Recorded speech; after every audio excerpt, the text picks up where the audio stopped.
What up, Lil?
Nation, what's up, man? Welcome to the Coach Gravy in the morning show.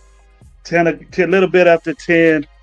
As you know, I always got something to do. It's gonna be around 10:30 when I jump on here. Happy Friday. I was gonna say freak on Friday because I was watching some Diddy shit today. So freak happy freaky Friday, whatever you want to call it. But welcome to the show. Hope everybody's having a great morning. You're on the West Coast, East Coast, whatever, lunch, after lunch break. Come on here. Tell them Coach Gravy's in here. I want to. I'm the freestyle Friday, man. That's what I put with the genre of today's show is as freestyle Friday.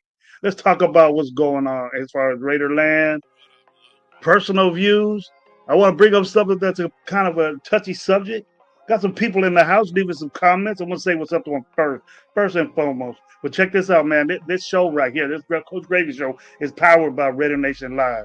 There's three of us in Raider Nation Live. It's myself, Coach Gravy. I got my own YouTube. Pick up my subs, man. I'm gonna start trying to start getting that channel getting a little bit bigger. I'm put some stuff on it, some shorts or things like that, because I got a bunch of time to do it. Also, the Renegade 420. He has his own show. Bring him up. He's been around for a long time. You guys know about Renegade. So my boy, what up, low man? He does all kinds of shit. He DJ. He's a beat maker. He got all his little channels in there too. Get his subs up and his movement that he got going on right there. He got a lot of ideas, man. He just needs to get up and do it. I gotta motivate it. I gotta motivate myself to get on our own channel. But we all Raider Nation Live. It's important to us. We want to give guys good game, Raider game, whatever you guys want to hear. And I hope we entertain you guys. So if you guys can hit the like button for this show, sub to it, sub to Coach Gravy, Raider Gabe, and What Up Low, and then we could go on from there.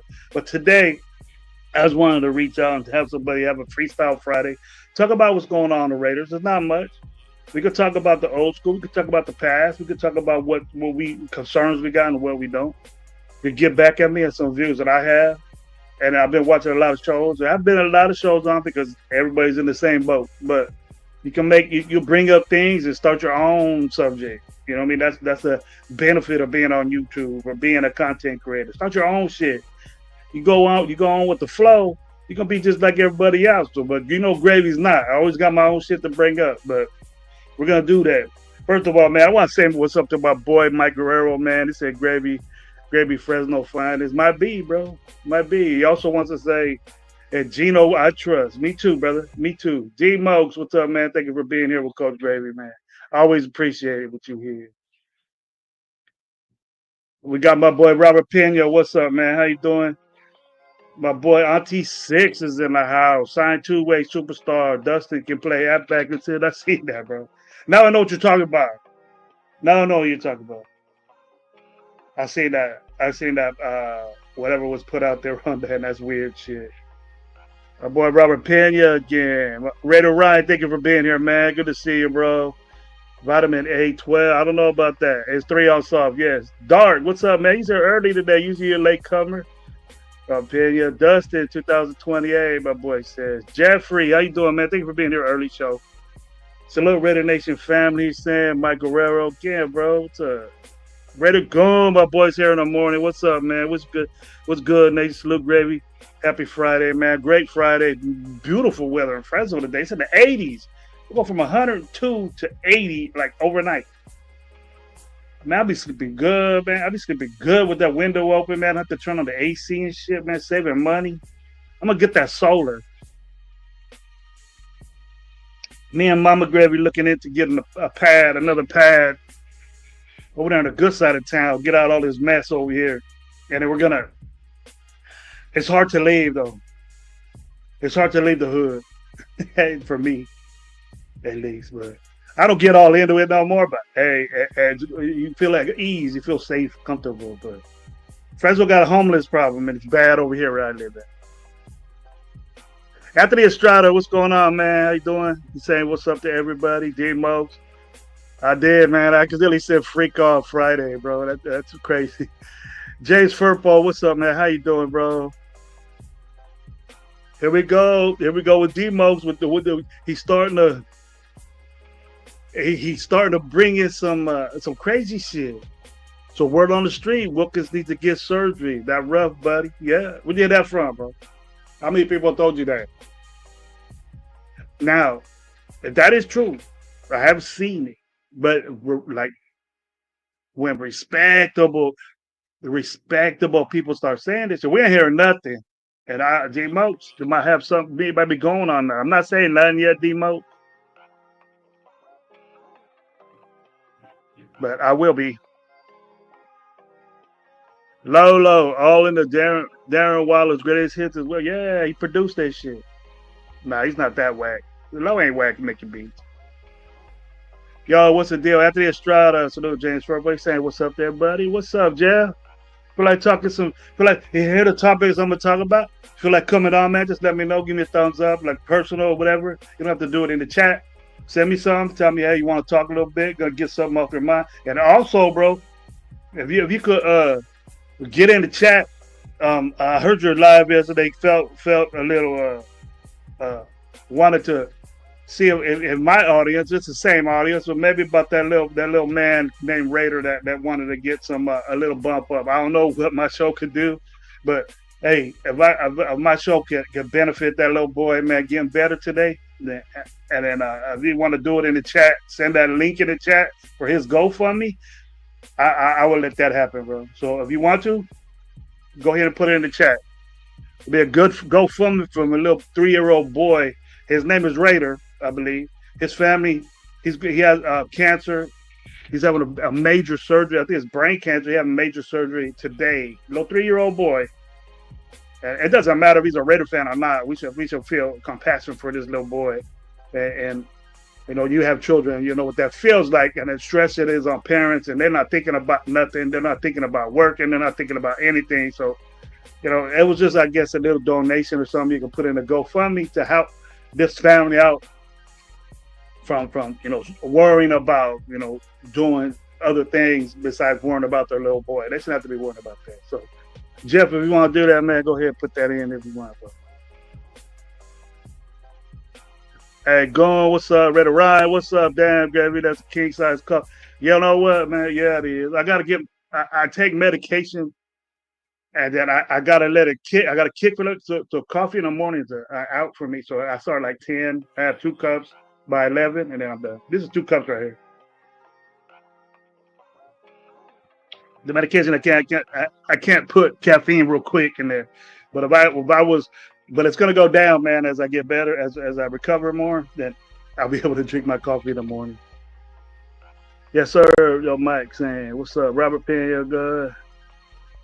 Demos are just online all the time. Yeah, you are, bro.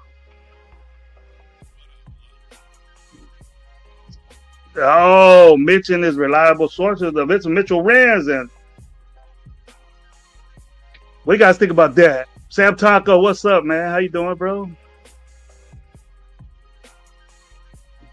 He has a heart defect. Oh, my bad. My bad. Well, that's it. That's it. But if you want to do that, man, I'm behind on the chat. I don't know if you did it already. And I pop. Okay, Drew the Barber. What's up, my boy? I'll be there. I'll be there this weekend, bro. I don't know what time today. I'll get with you. Rodrigo, what's up, man? Welcome to the club, bro. How you doing? What's up from San Jose State University? I was recruited by San Jose State University when I was a good guy. D-Mo, what's up? I pretty much caught up. Drew, what's up, my boy?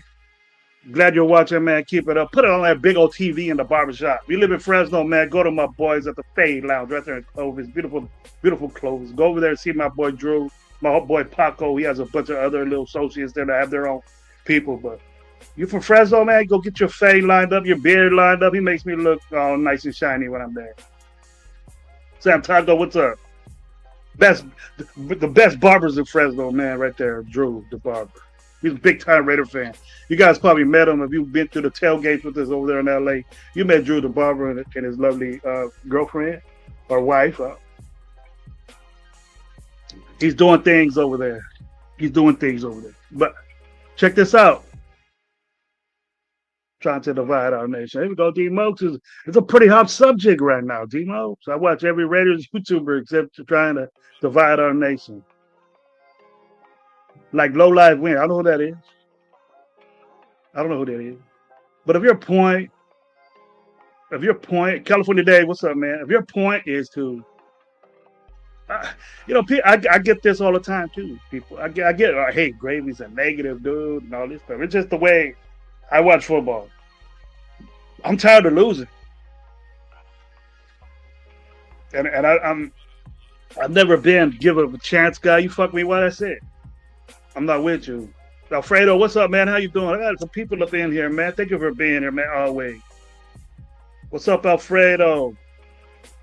Everybody calls you the boss with the sauce, bro. But I don't know if it's played out, but we like hearing it. The boss with the sauce, Alfredo. I got my stogie lighting up right now, bro. I'm my stogie. Everybody's saying what's up to people.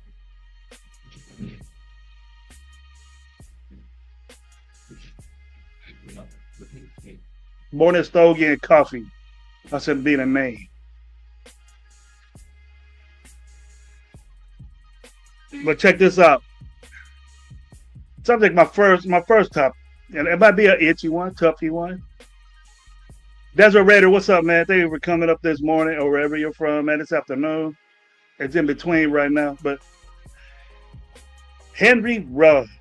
It's all over the place. I'm doing some investigating. I'm doing some diving. I'm doing some dipping. Gravy said it's Freak Off Friday. Yes, sir. It's the Freak Off Friday, man. No Diddy. I had to get my Diddy information in court date in today, but they ended at 1:00 Eastern.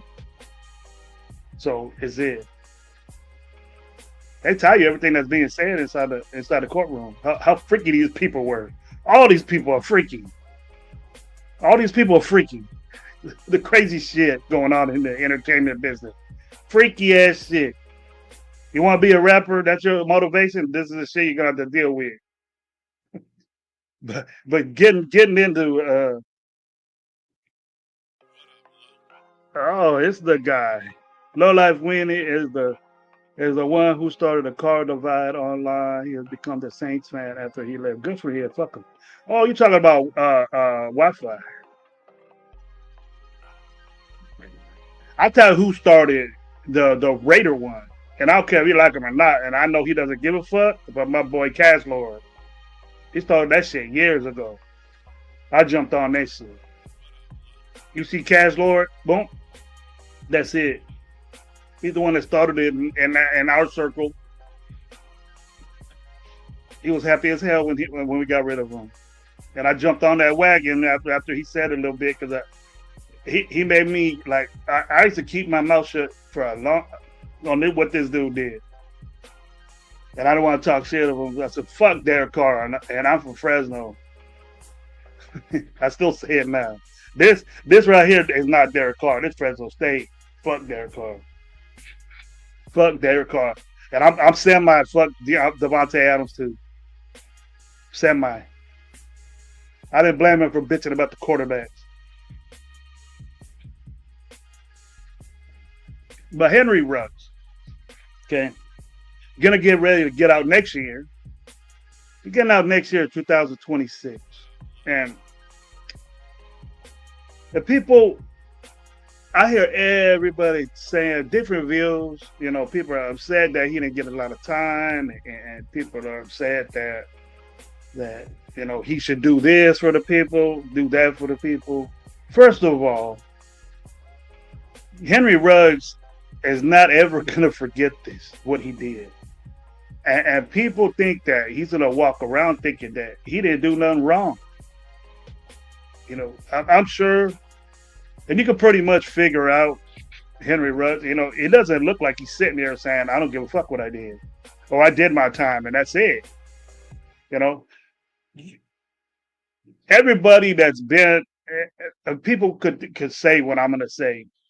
Every felon that's been locked up and could have the money to get 6, 7 years if they killed somebody, they would do that in a minute, no matter who in the fuck you were. Okay, I'm telling you that right now. But there is a factor of having remorse. I'm sure that Henry Ruggs has remorse for what he did. You know, and for us to say, well, he owes the family all this and that, that's iffy. He's probably already done it. Okay, we're never gonna have to bring that lady. We're never gonna bring that young lady back, and it's tragedy what happened.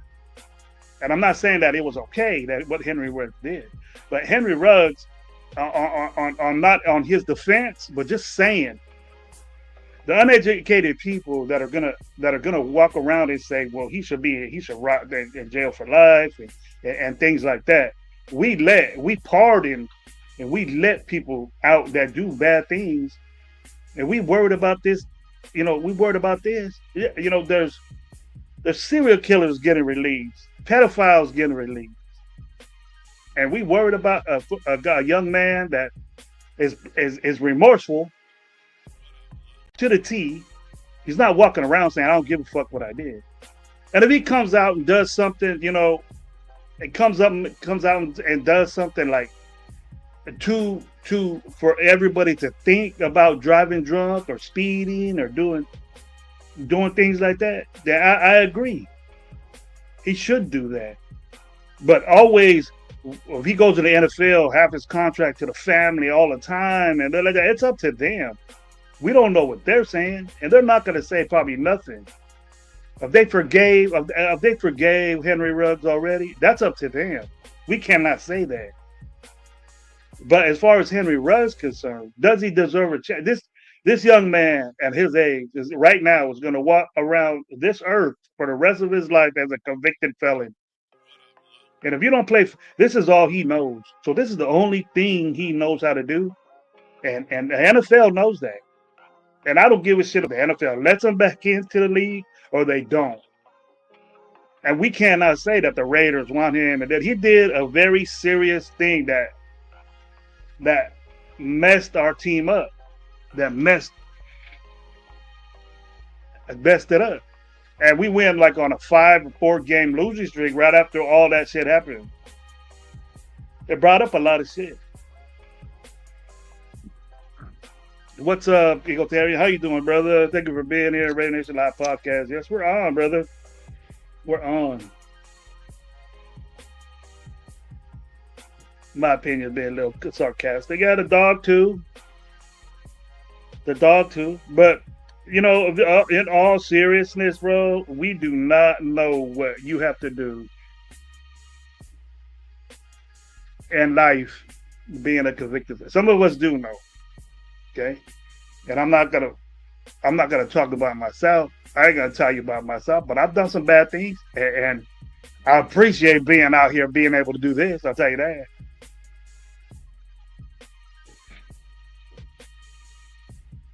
If he wants to come back to the NFL, they let him. Who gives a fuck? This is all he knows. He ain't gonna be over there. You can't vote yet. I think if you do a certain amount of time and you get parole, you should have the right to vote, right? Because they take just that doesn't mean you don't know what's right and wrong about this country. They used to make it be fucked if you committed a crime, but that has nothing to do with what you did. You get deprived. You get deprived of just about everything when you're a convicted felon. And a guy that young deserves that, but he also deserves to live his life. And it's going to be fucked up because that's all he knows how to do is play football. He have to learn. He gonna have to learn how to do something. I got you, Jim.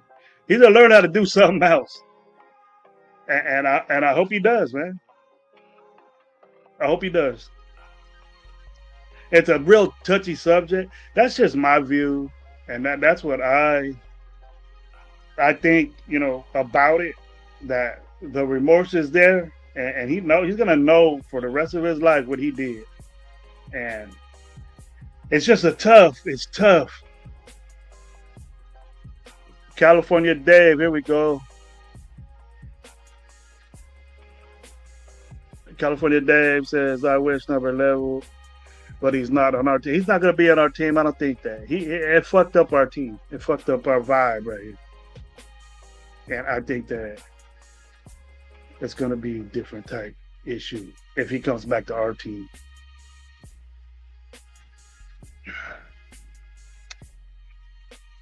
Get something in this real quick to my boy. Man, I'll get back on with you guys. Here we go, Rodrigo. He won't be a Raider again, bro. I don't think so either. Pushing Carson's in his new gig, not on Ruggs. Yes, sir. Maybe he'll be in Texans. Slick Rick Cars in detail. Who is that? Welcome to the club, man. Look like you're Raider fans. R.I.P. Pops, Black Hole Rob. Oh, that's the one that ran it? You know about that, Jeff? You know about that?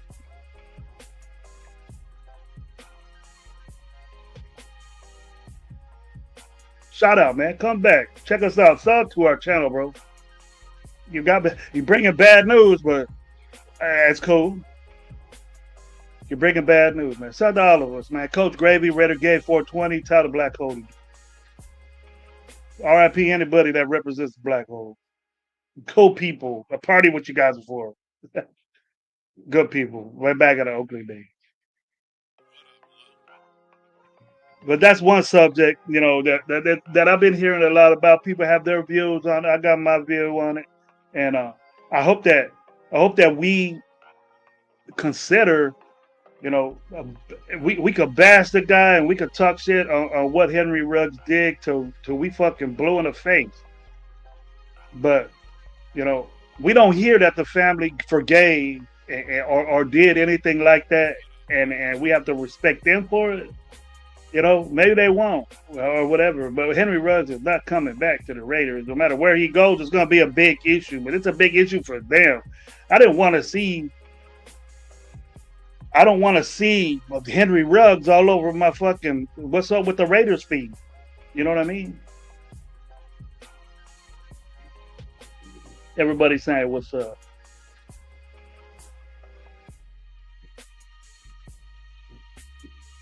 There's a lot of people in here, man, that dig the Black Hole, and you probably could send that out to a lot of people, and that'd be cool, bro. But I haven't seen nothing about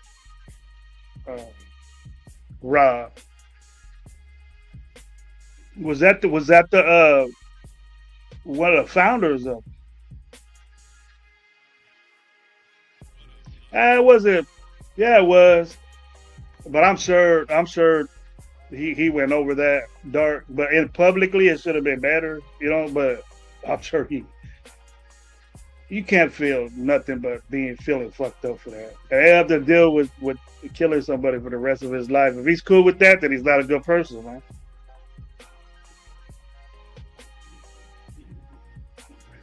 I regret doing some things in my life at an older age.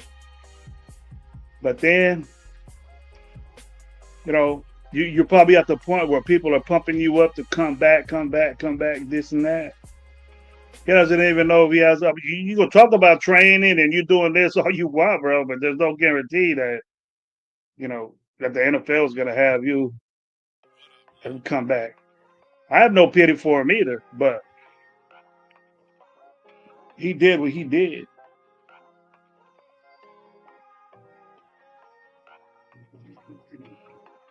I paid for mine too, but if you've been busted with it, you understand why you got after you get out, you got to live your life. Just can't sit there and fucking fuck with it all the time, you know. Yeah, he was a president and founder.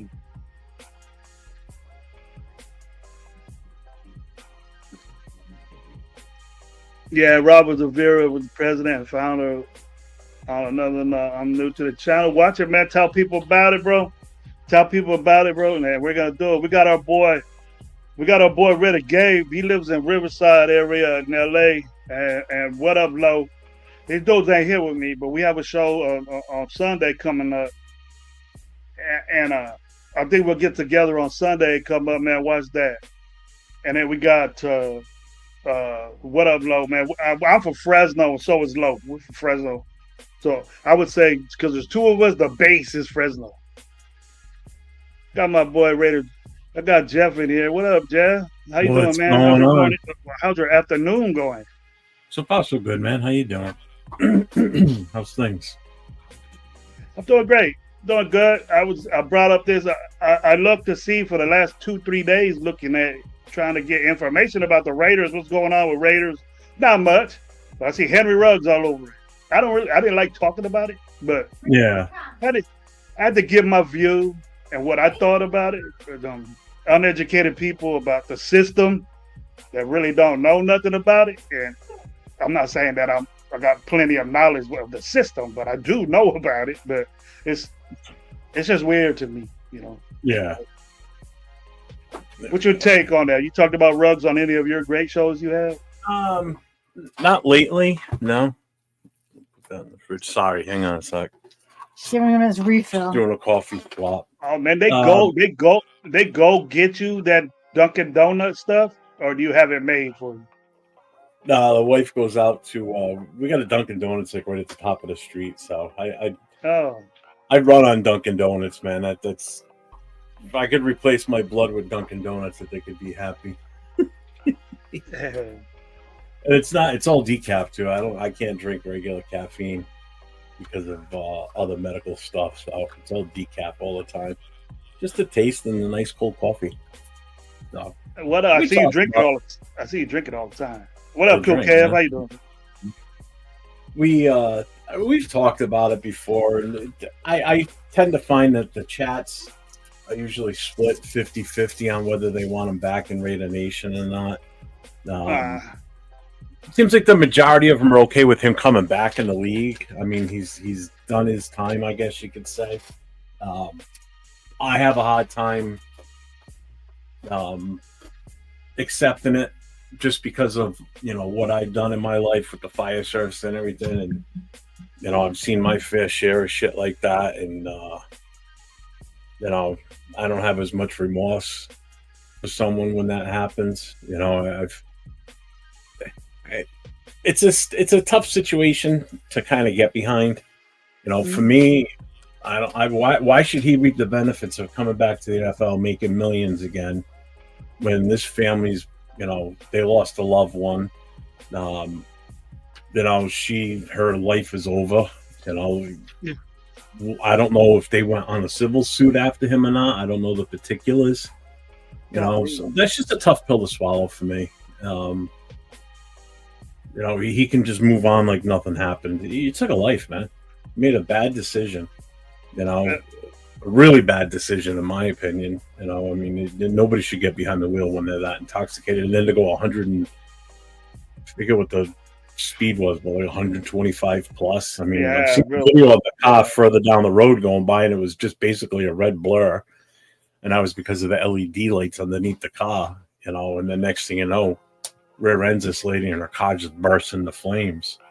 You know, and again, I've seen this many times before. It's always the drunk driver that survives because your body's in a relaxed state. You don't tense up, and you just tend to bounce around in the car. You know, if you're in the other car and you're seeing it in your mirror, a car's going to hit you. What do you do right away? Human reaction. You tense up. You know, and it just causes a ton more damage. Thank you. You know, so it's like, I don't know. I'm still that balancing act of how I feel on it. You know, I agree with Guerrero too. It's a rough subject. It really is. It is, but you know, I'll get off it. I said what I had to do. It's tough, you know. I said that he's gonna have to be on this earth for the rest of his life as a convicted felon. You know what I mean? And you know, I'm sure you talk to you know people in the industry of protecting you know the public, and it's gonna be they don't know, but they hear what it's like doing that, and then he's gonna have to live. It's gonna be hard for him. He has to put that on every job application.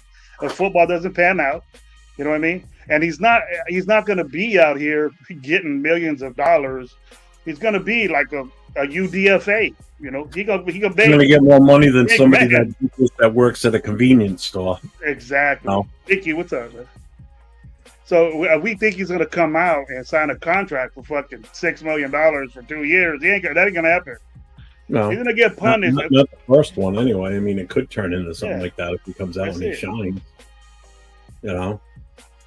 But, and I've heard that he already did that. There was a civil suit or something, or times all like that. He shouldn't have no problem giving his money up. If you got kids or whatever, if he has a child or a wife or whatever, hey, I got to take care of. I got to do what I got to do, and then you could promote drunk driving issues as you rehabilitate yourself when you're going through shit like that, and I'm sure I don't care where he was locked up at. I don't care what happened, but he served that time. It's not saying he's a good guy or what he did was good, but he has the opportunity to live his life, and he's gonna have to go through a lot of shit. He's gonna pay for this for the rest of his life, so he deserves that. You know, if you take a life, you're gonna remember that shit. And then I said too, if you think it's all right that you did that, then you're a fucked up person. So yeah, pretty much. He has to deal with that. He has to deal with that all his whole life, and he's not gonna be basically in society because what he did. So it's gonna affect him, and all he knows how to do is play football. Jeff, that's it. You know, he's fresh out of college. He didn't learn how to do shit. He doesn't know whatever his degree was. He didn't get a degree, so. He has to go off that. So all he knows is I'm not giving him a chance in society. You know, if there was a guy like me, if a guy like me did that, bro, I'll still be locked up. But oh hell yeah! I had the money. You'd have to come out and get a job working at 7-Eleven or something. You ain't gonna walk into no NFL team. You know. There it is. Here it is right here. If you guys look through the chat, keep putting that in. My mod or something like that. If you guys can. Keep rotating that. No, we'll get on that subject, Jay. We'll get on that subject about this young man. Because I got good news on that. So, okay, I wanted to talk about it a little bit, but I did before. But Jeff and a lot of his viewers, I was watching your show last night, and you guys did a wonderful thing for this little boy. His little boy's name's Raider, right? Correct. And he's 3 years old. He has a heart condition. He has surgery today. And it's tough for the parents to do normal things, and you got I've seen a lot of generous people do a lot of things. Talk about that real quick, Jeff. So, because you know more than me. Yeah, this some people have probably seen him in our chats. He's on numerous shows in the chats in the past. His name is Rated 24 Nation. That's the father. His real name's Devin. And first time I saw him, he was on one of my chats and on my shows, and we got to talking off camera, you know, off screen on the, you know, on in Instagram. And he hit me up because he would talk about it in the channel as far as, you know, his son, you know, that his son was going through issues in the name of his son. So him and I struck up a friendship on the outside. And he's already had 4 surgeries. He was born with a heart defect. He had, I'll read it to you exactly what it is, so we can understand. what it is. So he has a congenital heart defect. He has atrial septal valve defect, a ventricular septal valve defect, and a narrow aorta. This has caused him to already have numerous surgeries and more in the future, hopefully not. So I did get good news while I was outside before I logged in with you. His dad reached out to me. The surgery was a success today. They had surgery this morning. He just came out of it about a half hour ago. He's still going to be asleep for a little while. So they'll be hopefully be able to go in and see him in a little bit. He just sent me another picture of them sitting outside the ICU waiting to find out how he's doing to get in and see him. So surgery went well. They were able to close up all the additional holes that they needed to. The doctors have a positive outcome or outlook on this. Hopefully he may not have to have more surgeries in the future, but it all depends on how he grows as he gets older, if it any complications going forward. He does definitely have one more surgery coming. It's to remove the tube, like the feeding tube and everything he's got. So that's additional surgery too for that, but that won't hopefully be as invasive as like what they did today. But going forward, it looks good. It's a good outlook for him. Now they live 3 hours from the hospital, so that's a lot of driving back and forth. The father's losing hours at work because them having to travel. They were having a hard time getting any type of financial assistance from the the caseworkers at the hospital. And I was on the phone with them talking one night, and I said, you need to get on the ass of the caseworker and see what they can do for you. Basically what the lady had done for them so far was gave them a $50 gas card and said, here, that's about all I can do. And I told him, I said, no, you need to push that lady and tell her that there's more she can do. So she was able, yesterday was the first day they were able to actually stay at a Ronald McDonald House. So those that aren't familiar with that, what it is it's a location that puts parents up close to the hospital so they don't have, because other than that, they were doing hotels and it was costing them a fortune. Everybody knows hotels aren't cheap. And, spending a few days, like right now, they're going to be up in that area now until at least Wednesday. But they don't have to worry about paying for hotels. Ronald McDonald's House is taken care of. No. So it's a good thing. So they thanked me for, lighting a fire under their ass to, push the lady at the social worker. So, but then we decided Wednesday night on the Raider Connection before we started our show that I was going to start a GoFundMe. We were going to bring him on. He came on the show with us and really, explained and expressed and the outpouring love from the channel, the members and the subscribers that were watching, just, pushing money through and super chats and everything. And so we will get that money to him once we, myself and Jay will get in the super chats from a few different supporters, namely, I got to shout them out because of the amount of money they dropped. Navman and God Family Life, God Family Raiders, sorry. Both were going back and forth like a competition dropping money. So it was absolutely a beautiful thing. And they had me crying. I was in tears watching I've seen that. Yeah, I've seen that. That's special. That's special. Like that. So they did it. Got off real quick. You got off real that live. As soon as you started talking about it, I see that the live ended real quick. I went to go to the restroom or get something, and I understand fully, man. Little babies like that. I'm usually not speechless, but they had me speechless Wednesday night. So that was man. To those guys, it was good. And the GoFundMe's going okay so far. We've only started it Wednesday night. We're up to, I believe, 180 right now. So anything anybody can do, we appreciate it. We're not asking for you to break the bank, but we're just trying to help this family out. They've incurred huge medical costs over this, so we're just trying to do anything we can to alleviate, their stress. So we know how it is. It's good news today, thank God. So that's great. God bless for that little and saying, I've sent some emoji prayer hands and big up angels or wings or something to this little boy. He's 3 years old. He don't know what's going on, and most of his life hasn't been able to live a normal 3-year-old's life. He let's pump some air into his lungs and give him some blessings and make that heart all nice and good because he feels our heart and we're gonna send it these good vibes all the way to him so he can recover and be able to know what the Raiders are about at an old age, just like we are, Jeff. Just he's 3 years old. He hasn't deserved a chance to even do anything. So you'll see it in the chat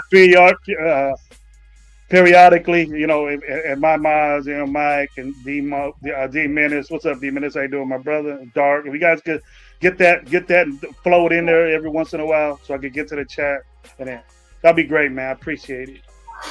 Yeah, it's linked on. It's in my channel. If you go to my Linktree account, you'll see all the links. It's the number. It's the top feed. It's on my channel. It's on my Instagram. It's on my Facebook. So I've been trying to push this out, and everybody feel free to share it wherever you can. If you want to put it, if you've got Facebook, Instagram, wherever you want to put it, anything we can do to spread the word among Raider Nation and even outside of Raider Nation. I mean, if anybody's got a heart, I mean, can't imagine people saying no. I don't want to know about that. So unless they're completely heartless. But yeah, it's a good thing you're doing, Jeff. I appreciate that. That's a good thing. Tells you what type man you are. That's good. Real compassionate man. I dig that, man. Well, you know what is, and Leo was upset that I didn't say anything earlier. I've been doing a lot of stuff behind the scenes because I'm not going to go out there and say this is what I'm doing. This is what it all came out Wednesday night with what Devin was saying while he was on the show. I've been in contact with so many different foundations and organizations down in the area trying to find out any information to help them out, trying to do what I can. And Leo's like, why didn't you tell us? I said, because I have the time. I can do it during the day. I'm home all the time. So I have that ability, and I didn't put it out there because it's not like I'm looking for attention for this. The one thing I want attention for is when we're doing this GoFundMe, and to have people aware of, what this little boy's going through. So in the family too, so it hasn't been easy for them, and I feel for them. I really do. I bet. So I bet it was good. Like I said, it was good news today. It's a nice feeling to hear that today from him. So I appreciated it. That's great news. Yeah, glad you came on to spread that.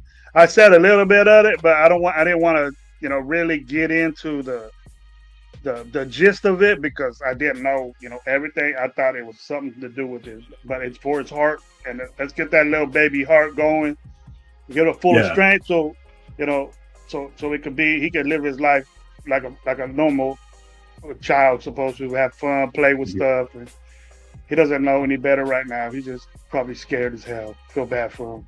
Oh, and God, it's very double stressful on the parents. Double stressful on the parents. So help them out. They don't need to be worrying about money and what they're gonna do and shit like this. Take care of them. Raider Nations like that. So as a nation, man, just get into that and help this family out. Yep. That'll be the best thing for you to do. Do something good today. Do something good today and do that. Make you feel better for the day. Well, that's what I mean.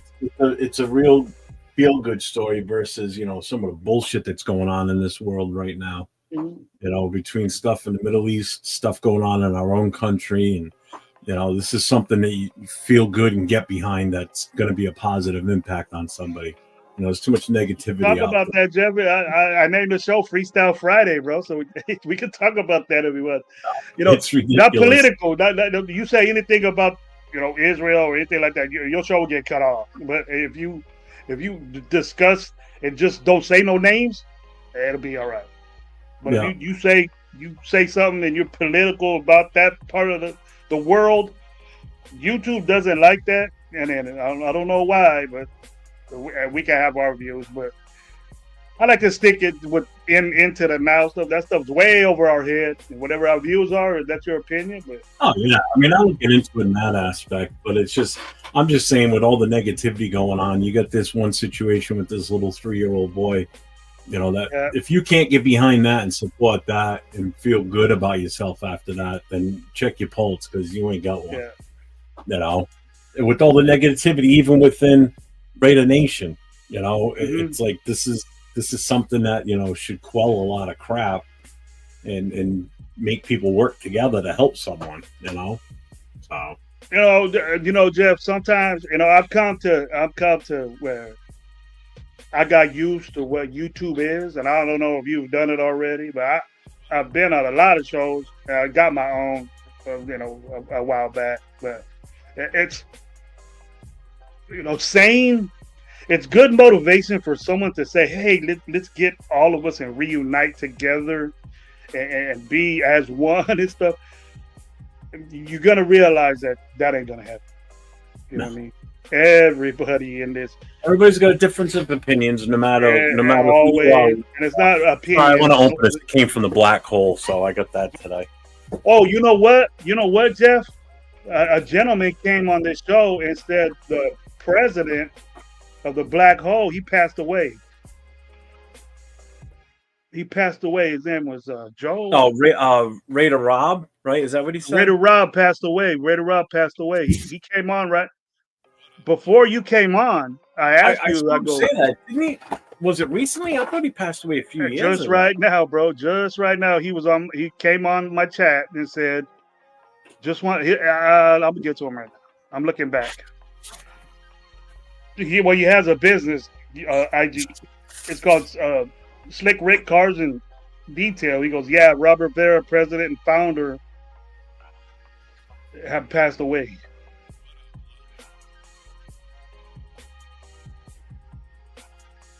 That's what he said.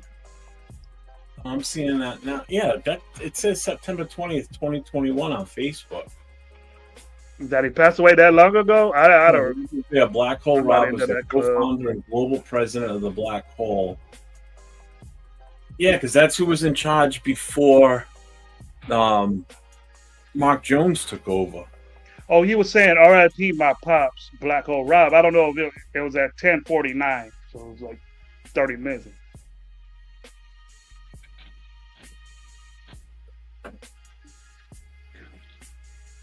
So I don't know if Slick Rick, if Rob was his dad. Yeah, I don't know. If he's recognizing him, as R.I.P., a while back ago, but I don't know why he would do that unless it happened recently.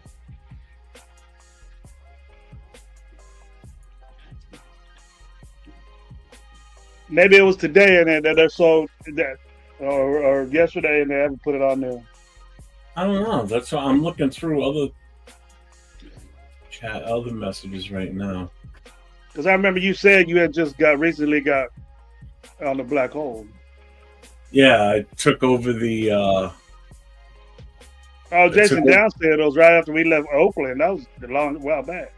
Yeah, as I say, I thought so. Based on what I saw, it wasn't recent. Maybe it was. Maybe he's just R.I.P. in them. I don't know. Yeah. I remember seeing that, but I don't remember it. Yeah, I just took over the. I took over the New England chapter. I'm the president of the New England Black Hole chapter now.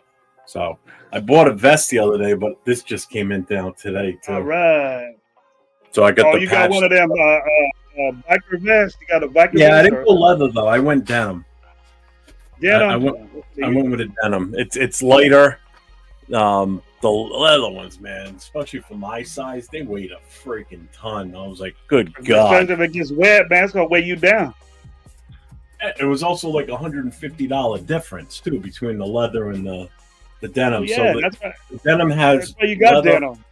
It's got leather trim. It's got leather trim around the collar, around the bottom, around the arms, and then where the pocket flaps are, those are leather too. So I'm gonna get this to put on the back. So that came in today, so I'm excited. Yeah, they got a. I already got my. Got a motorcycle group. That's already. You should have got one that said Hefe on it. Hefe. El Jefe.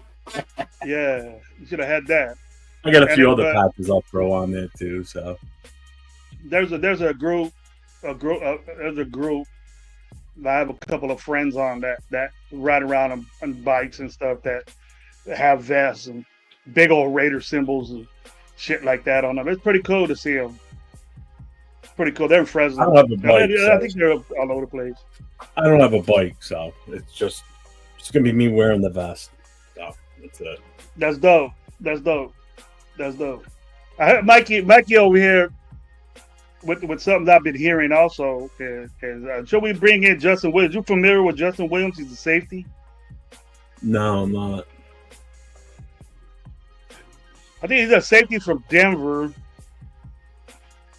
and it looks like I don't think anybody has a problem with Jeremy Chin as playing strong safety, but it looks like we don't have a lot of depth there in my view, Jeff. But Palomao's a starter.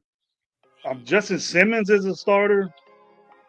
There's no, to me, there's no difference between what as far as last year and this year, and we're getting the same guy, and we're getting a starter for.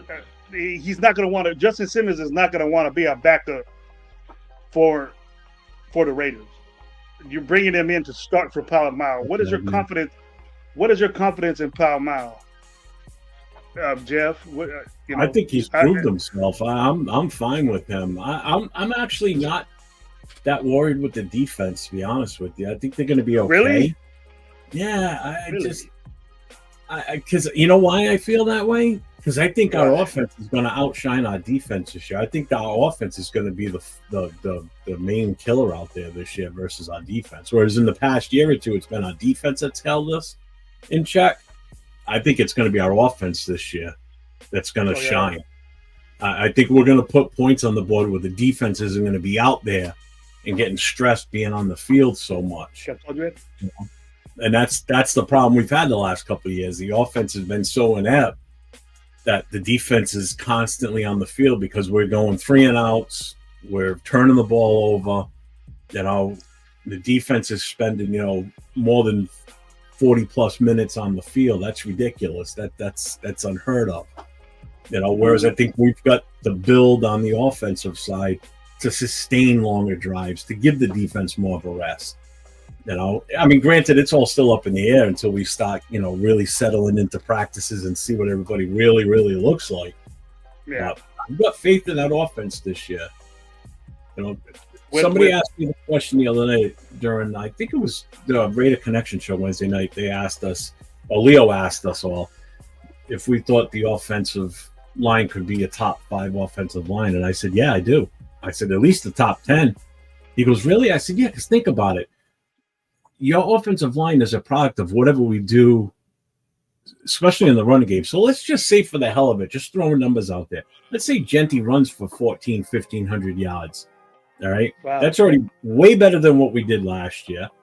And if he's breaking runs on a regular basis for like 10, 15-yard bursts, even though he's not going up the middle and they're not really technically blocking and making holes for him, anything he gains in yardage, no matter whether it be inside or outside, that's a stat that counts in favor of your offensive line.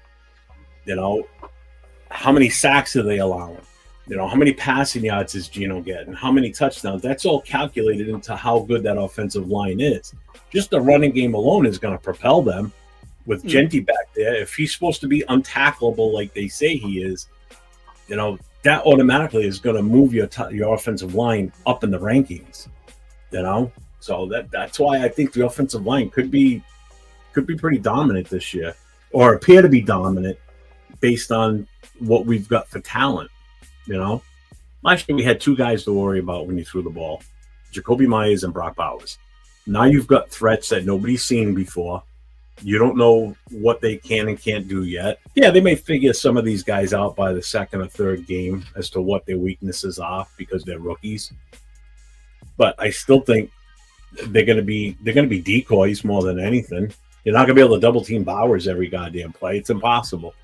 You can't now. Not with what we've got.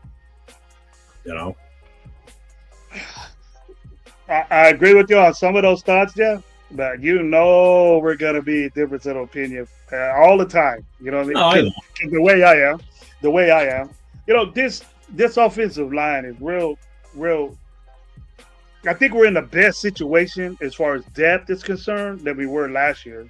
But I think the running backs really, really, really affected us with our offensive line total. Because how could you be a good? It's weird to me how you could be good at pass protection, a 10, 11, 12 ranked pass protection offensive line, and then 32nd in rushing. That's impossible to do unless it has something to do with your running backs. And I thought our running back position was whack. It was the worst it's ever been. But now, with Mostart and Genty, because we've seen what those other guys could do and it's potential. But I think that those two guys right there is going to be against set our perimeter with Mostart.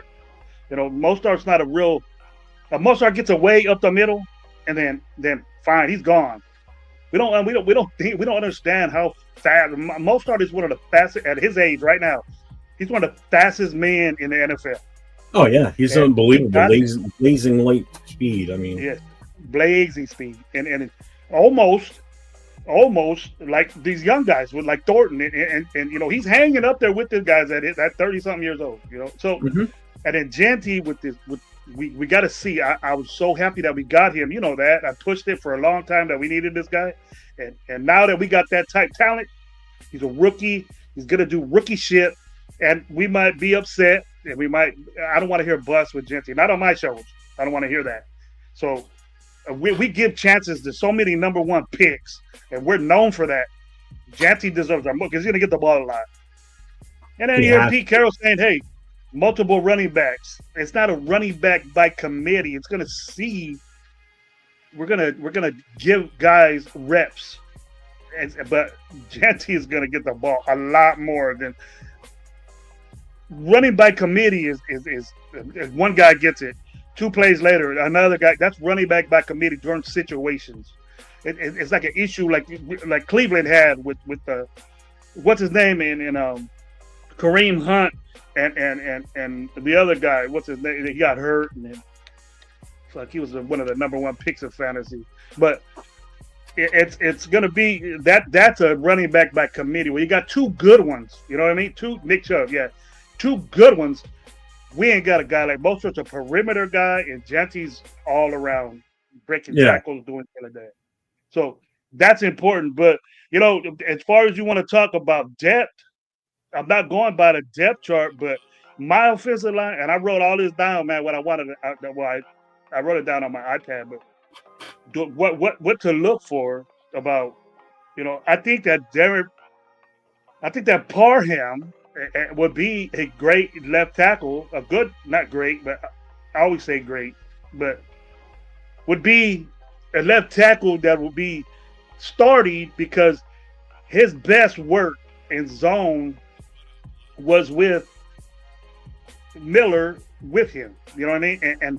And I think who's the better offensive line, who's the best guard compared to Dylan Parham? You got Mumford and Meredith at that left guard spot. Well, Meredith could do both.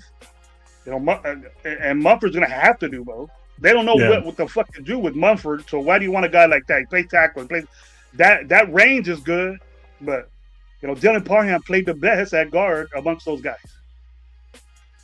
And my other guard, people are going to be surprised, is Kappa. Just again, you got those guys there, those same guys. You got Mumford, you got and you got the 2 rookies. But can you depend on those 2 rookies? Are you putting those guys in there already, Jeff, as offensive line concern? No, I'm looking at possibly. I think Caleb Rogers is going to start at some point this season. I think he takes over one of those spots. If it's not before the bye week, I'm willing to bet by after the bye week, when we come out of the bye week, he's in that starting rotation on that offensive line. By hearing the way you say things, I think he's going to replace Parham, right? Because I know you're not a fan of Parham. I'm not.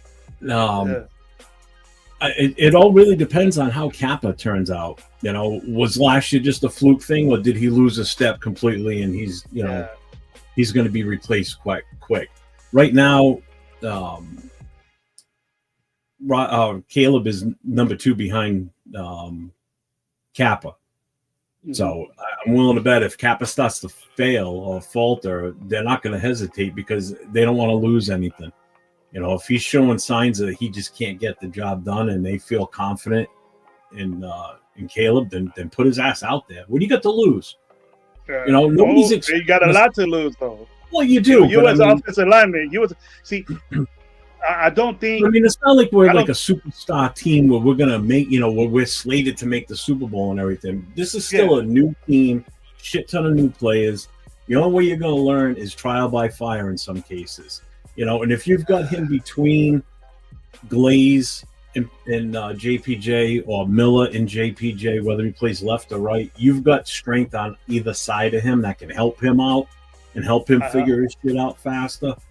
You know, that's where I have the confidence is because our two weaknesses on the offensive line is the two guards, and they're stacked on either side of them. So they've got guys there with experience, the strength and the wisdom to help them.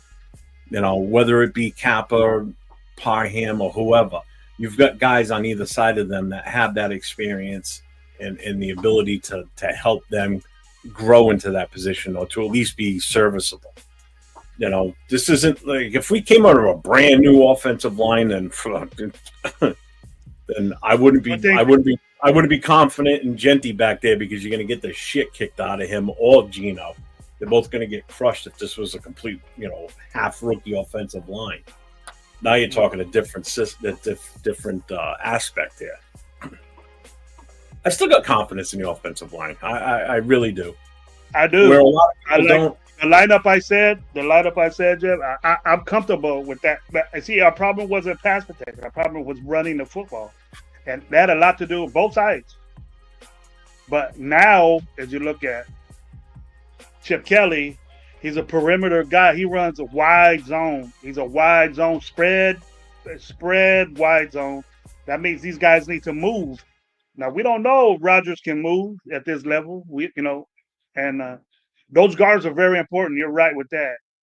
Kappa's done that. Parham has done that successfully, no matter what you think about Parham. You know, even Andre was a good zone blocker, but people had their view on Andre. But now JPJ, we know, could do that, because sometimes, you know, you see Philly do it, that their center pulls too. That's weird, and that's brilliant if you got a center that could do that, but I don't know if JPJ could pull that off, you know, but he's young. But with Rodgers in there, Grant in there, and then Rodgers in there, Glaze in there, JPJ in there, look how young and inspiring that offensive line can be. If those guys, just think that. Those guys, Glaze, you know, Grant gets in there at tackle. And you can have the old man, Colton Miller, on the other side, and then have, you know, Rodgers on one side, and then you got young guys. That offensive line has the opportunity, maybe in a year or two, to be dominant. I'm talking top three. That's what I said the other night too. I said, you know, we're going to go back, just like everybody, you know, every team reevaluates what their draft was 3 years after the fact. So if we fast forward 3 years, we've got the potential for the 2024 draft and the 2025 draft to be two of the best, and we still don't know what we're going to do in the future, but two of the best drafts that we've had consistently back to back, and God knows how long for this team, where the draft picks hit. So we had 3 starters come off the draft board or come out of the draft in 2024. Okay. This year, we've got the potential to have 4, possibly maybe even as many as 5 starters come off this draft that we just had. Yep.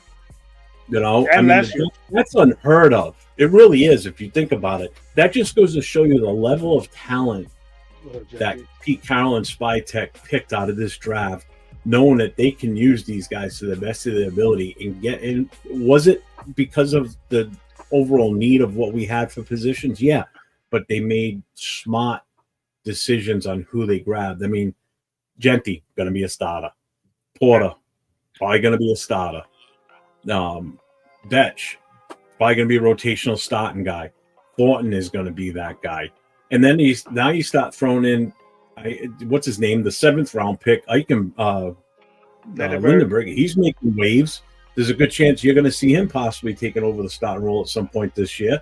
He's already the number 2 linebacker for his slot. You know, then you throw Caleb Rodgers into that mix. I mean, just and we're talking not just first and second round picks. You're talking about a potential seventh rounder that's possibly going to make, a rotational guy that's going to play a lot. Yeah. I mean, this is you look back at that draft right now and you just shake your head going, how the hell did we get some of these guys when we got them? And I give Telesco credit for that too. We have to give Telesco credit with that. And I think it stops there. I think Ziegler made some mistakes, but those guys are 3 years in, you know what I mean?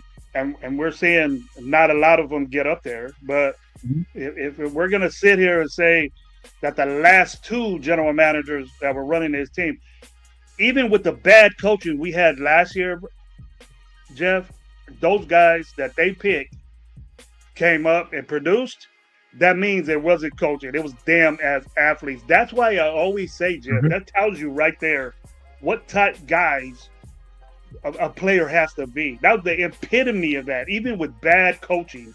And you played football, Jeff, and I know you know what you're talking about, is that if you're a good player, you're going to show it on the field. You know what I mean? If you're a first, second, third round pick, you have to produce and be productive right off the bat. It goes down a notch every round, but if you have an injury or some problems mentally, those kids are 21 years old, 20, just like we have Devin White. Devin White is 25, bro. He was 19 years old when he was playing Pro Bowl, 19 years old playing Pro Bowl caliber shit. He could go back to that dude. He could go back to that guy, and I hope he does. He's in my lineup as I want 3 linebackers, and we can talk about that. But I want 3 linebackers on the field. I don't want this fucking nickel. You know what I mean? All the time. People think, we just play nickel all the time. That's a good thing. To me, it's not. But I want 3 linebackers in there, and we'll stop the run better, than if we would with another DB, even though it's chin or not.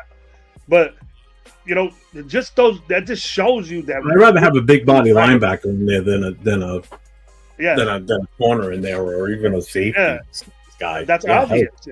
That's obvious, and I understand people's views and what they want to say, but football wise, that 3 linebackers is better than a safety, no matter how big he is in there, because safeties play protection, even though you're strong or free, you're used to that. And a linebacker thing is to get in that fucking hole and go get the guy. They're instinctive that way. And it doesn't matter if you're a 7th round pick. If you got that, then you're going to be a good ass linebacker. Oh, God, yeah. I've seen it. I've seen the light shine on guys that you would never expect. As soon as that little ping comes on their head and they start playing like a mad dog, you don't mess with them. All right, that's the way he is. That's it. It happens. So it's happening for us. For have Glaze go in there, and produce the way he did. And, we knew JPJ was a good player, but he became, hey, this guy's going to be an all-pro center, and this guy's he could have been an all-pro guard. But when you got a player on your offensive line, especially center, where the refs are having to tell your coach you need to calm him down and to, not be so aggressive. Fuck you, not be so aggressive. If a ref comes over and complains, and my simple answer to a question to the ref is, well, did he do anything after the whistle? No. Did he do anything causing a penalty? No. Yeah. Then what's the problem? He's doing exactly what he's supposed to be doing. Be aggressive. Do what you got to do until the whistle blows. Whistle blows, you stop. Don't get penalties.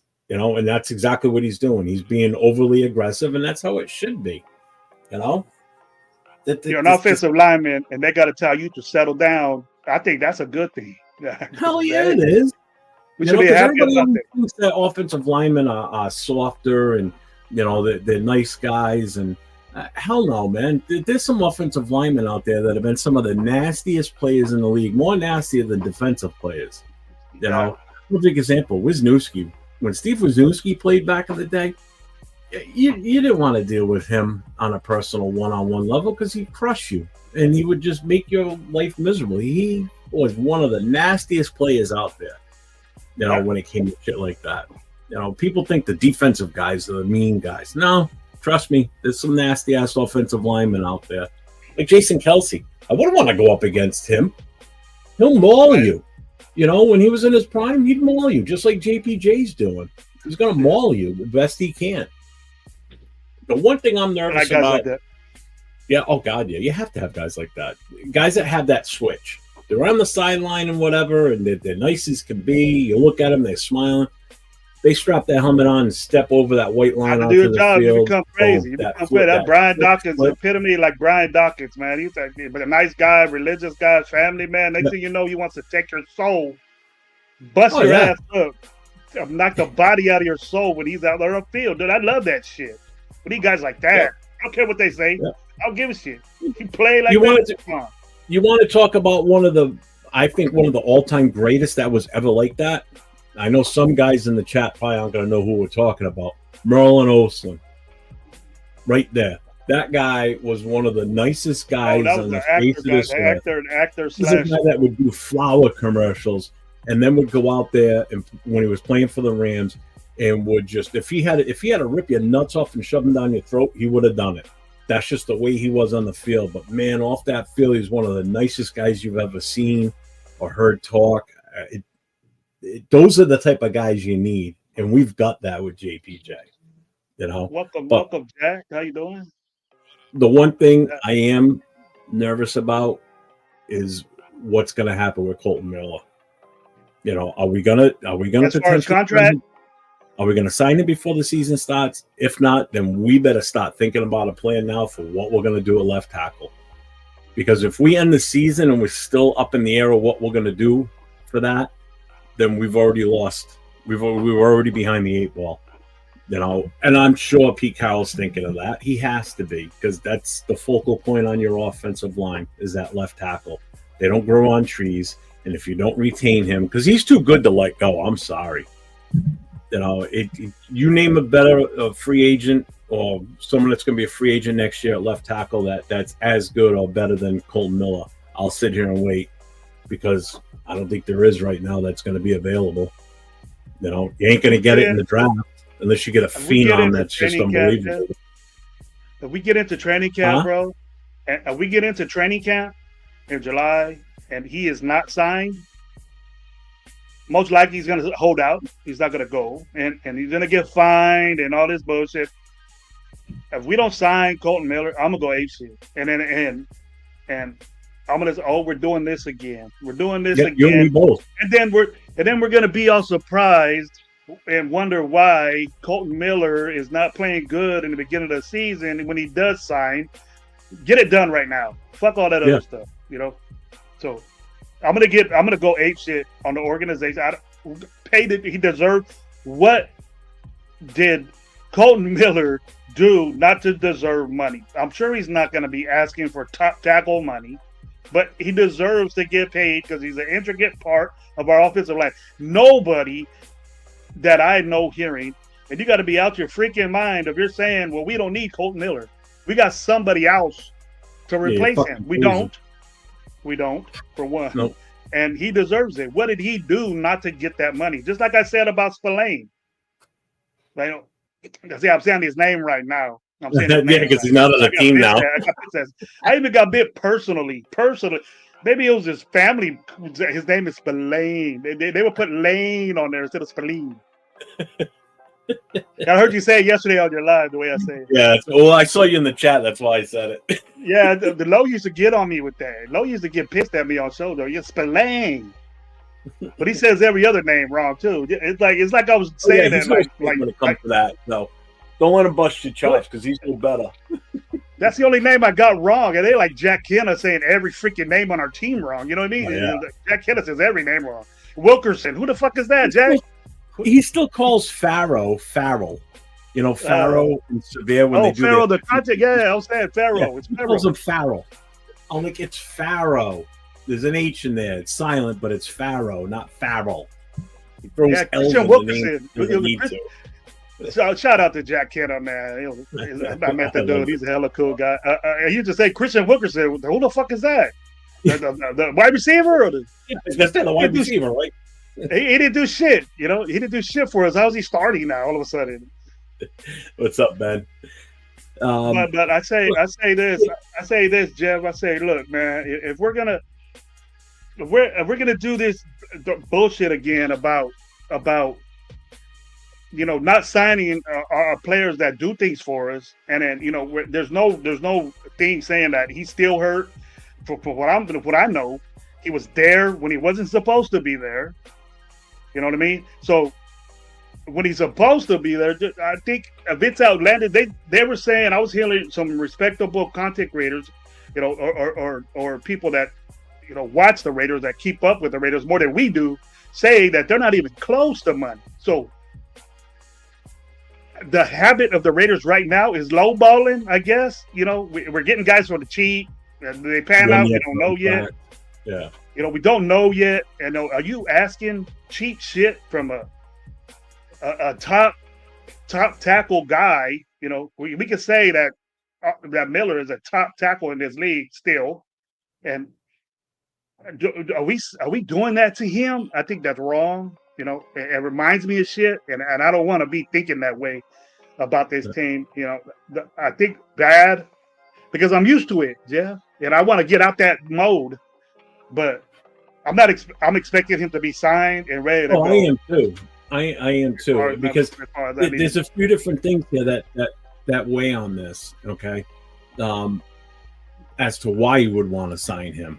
One, you never see him saying anything. He never says anything negative about the team. Exactly. He's the captain on the offense. He's that silent leader that leads by example on the field, in the locker room, wherever it's needed. He's that silent leader. The most I've seen him talk is this past season in the OTAs when he's come up and got to the podium.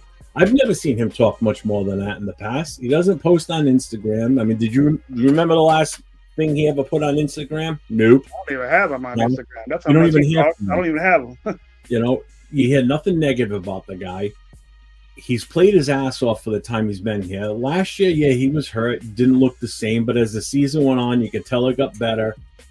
Injury-wise, he was doing a little bit better as the season went on, which gave me no reason to worry about going into this year with him. And second, another thing is, what do we got to replace him with? Currently on the roster, absolutely nothing. Like you've already said, there's nothing to replace him with. Rookie. There's no free agent out there that's going to get you even close to what his ability is. There's nobody on the roster that I would even feel comfortable putting over there other than possibly moving Glaze to left tackle, and that's still a stretch because he's only been on the right side.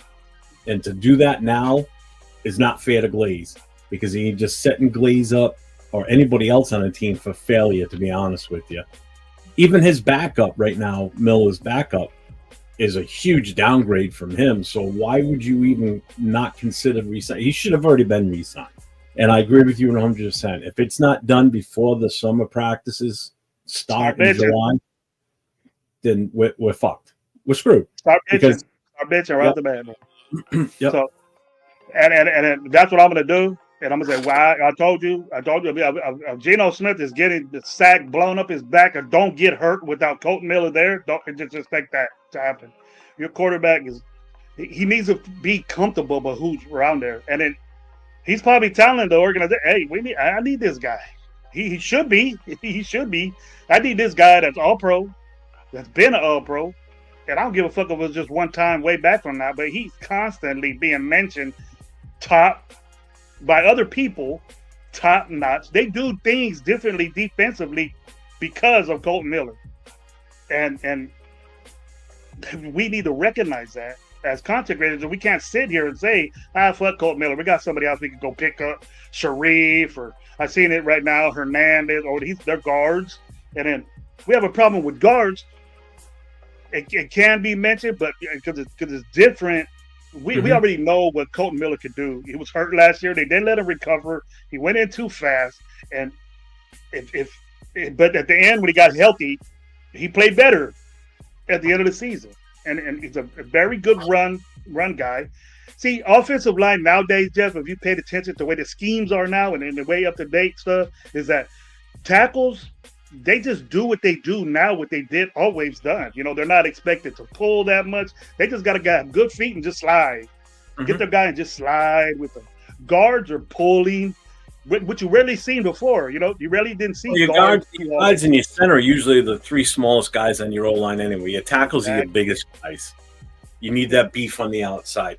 I'll tell you right now, though, the only time you saw me give any type of praise to Parham is on the very few plays last season where they pulled him in run plays. And I even said it on one of my shows after that game when I rewatched the game and I watched him pull. I said it during the game when I was watching it. I was like, God damn, look at him go. He was fast. He got good footwork. Yeah, good footwork. Quick. And stayed ahead of the running back. I was impressed. I'm like, all right, finally I got something that I can praise him for, but the rest of his gameplay I think sucks. But the other thing now too is you're an offensive coach, right?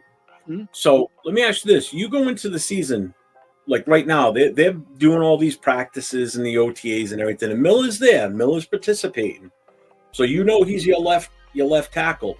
So now training camp, the official training camp opens in July. We haven't signed him. He holds out. Now we've already got a game plan set for what we want to run. How much does that affect your game plan on the offensive side if you don't have him because he's sitting out? Now, how much do you have to alter your game plan because you don't have that solid base at left tackle now? Now you have to change your game plan now because now you have to consider, do we really want to run that way right now because he's not there, or do we really want to go this type of passing scheme because he's not there now? We have to alter the whole entire offensive playbook at that point for the most part, not all of it. That has so many effects that people don't think about how much you can affect your offense with just one guy, and that being your left tackle being not there for the entire training camp and possibly holding out going into the season. That changes everything. It really does. Especially when you got a guy like Colton Miller that protects the blind side of the quarterback, and then the trust issue of the quarterback as the first thing that's going to pop into Chip Kelly's mind. Can I throw the ball the way that I want to from the get-go with Colton Miller not there? Am I going to depend on Mumford, or am I going to move Glaze to the other side? That didn't really not left. The responsibility of being a left tackle when you have a right-handed quarterback is he's not going to see who's coming. So if you got a younger guy, a guy that has to prove himself right off the bat, if you were a defensive coordinator, what would you do? You would pick on his ass. And that's the worst. Hell yeah. I'd be teeing off for him with my best defensive end every goddamn play. You're going to get your Watts. You're going to get your dude from Cleveland over there. You're going to get them guys a double pressure move. You're going to have stuff going on that side. All that shit's going to go inside, whatever you want to call. They're going to pick, and that's the thing you have to adjust drastically when you're that guy is missing, because you're going to have a young guy in there and a guy that's not as good but you're going to have to work together. You're going to have to do things, double team guy, have a running back in there, to chip that outside guy if he is a great guy like the guys I mentioned. But also in the running game too, you're going to have to. It's like, well, damn, man. That's why it's so important to sign this guy. There's no question. There's no question in my mind that there's no guys out there like Miller, that you could get. And depending on a rookie or somebody that's not Miller is going to be drastic to this team if you want to run the football, if you want to pass protect. It's when he was in there, that's the reason why we moved up. Jeff, the reason why we moved up in passing, because we were throwing the ball all the time, because that's all we could do. And for one, even with the shitty quarterbacks we had, and because Colton Miller was in there, that's the reason why. The right side, Glaze did an admirable job at it as a rookie. I praise him for that. A rookie doing shit like that is good. He was good in the run game, good pass protection. Obviously, he would be our right tackle. But those guards, they move so much, and the whole thing about designing the way Chip Kelly is going to run with the outside zone is it's so important for that tackle just to seam up that blind side when you're running that way, because they can't catch it. These defensive ends could be on the other side of you and snatch a running back before he gets the ball. If you ain't got a good tackle there. You've seen it happen. Max Crosby does it all the time. And Max Crosby even really isn't if you really notice, Jeff, that Max Crosby isn't really super duper athletic. He's not an athletic guy. You know, his get off is supreme. His get off is supreme, and his moves are supreme. But he's not super. I'll go out on a limb, bro, and I don't like saying this, but number 9 is a better athlete than Max Crosby. We all know that. Tyree Wilson is a better athlete than Max Crosby. And I don't know if I'm going out on a limb saying that. I heard people say that before, but it's just I don't know. But, I mean, I get why you're saying it. I mean, with Max, he's not going to outmuscle you head to head. Tyree could. Tyree's definitely a stronger of the two. Because just look at Max. I mean, he doesn't. He's not. Look at JJ. He doesn't blow nobody off the ball. He's just quicker. Yeah. Get off JJ Watt would actually push you into the backfield. You know, Max isn't going to do that. Max is going to do the finesse. You know, he's gonna try and scoop under you. Everybody's you know, he's gonna do the swim move, shit like that. You know, like Howie Long type stuff. But Howie could overpower Howie. You know, Howie Long was a different breed too. You know, Howie had the finesse, but he had the power. You know, to push you around. You know, Max Crosby doesn't have the power of Wilson. And I'm not putting Wilson in the limelight. Believe you me. No, I get what you're saying. I get what you're saying. If you understand, if you look, that's one of the reasons they didn't pick him for that. As stupid as the pick was, and I don't believe in the pick because he was a hurt player, and I don't know why in the fuck we picked the guy. Just me talking about him, it irks me. But you have to say that, you know. And you look at Tyree Wilson and what he does. You know, Max doesn't have the power of that. Just imagine if he did. You know what I mean? What you see in Max, Tyree would have that. He would be dominant all over. I question his love for football. Mm-hmm. You know, does he pay attention? His work ethic, and that you need that to be supreme. Like look at what Max gets. You know, I'm not saying Max Crosby isn't an athlete. Yes, he is, but as far as overall athlete, he's not better than Tyree Wilson. And if we don't know that, then we're crazy. Mike said he just unsubscribed to the channel because I said that. there you go, Mike. There you go, man. But look, you guys got to. It has to have, you know. He has he has bend, he has a takeoff, amazing, all pro.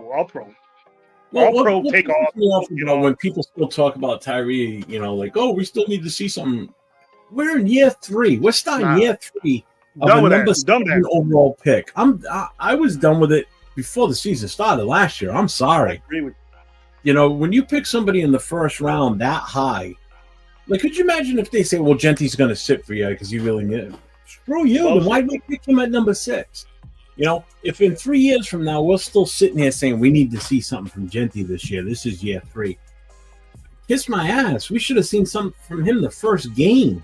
You know, right away. We're waiting for a long time for these high draft picks like Tyree Wilson. Year 3 we're talking about.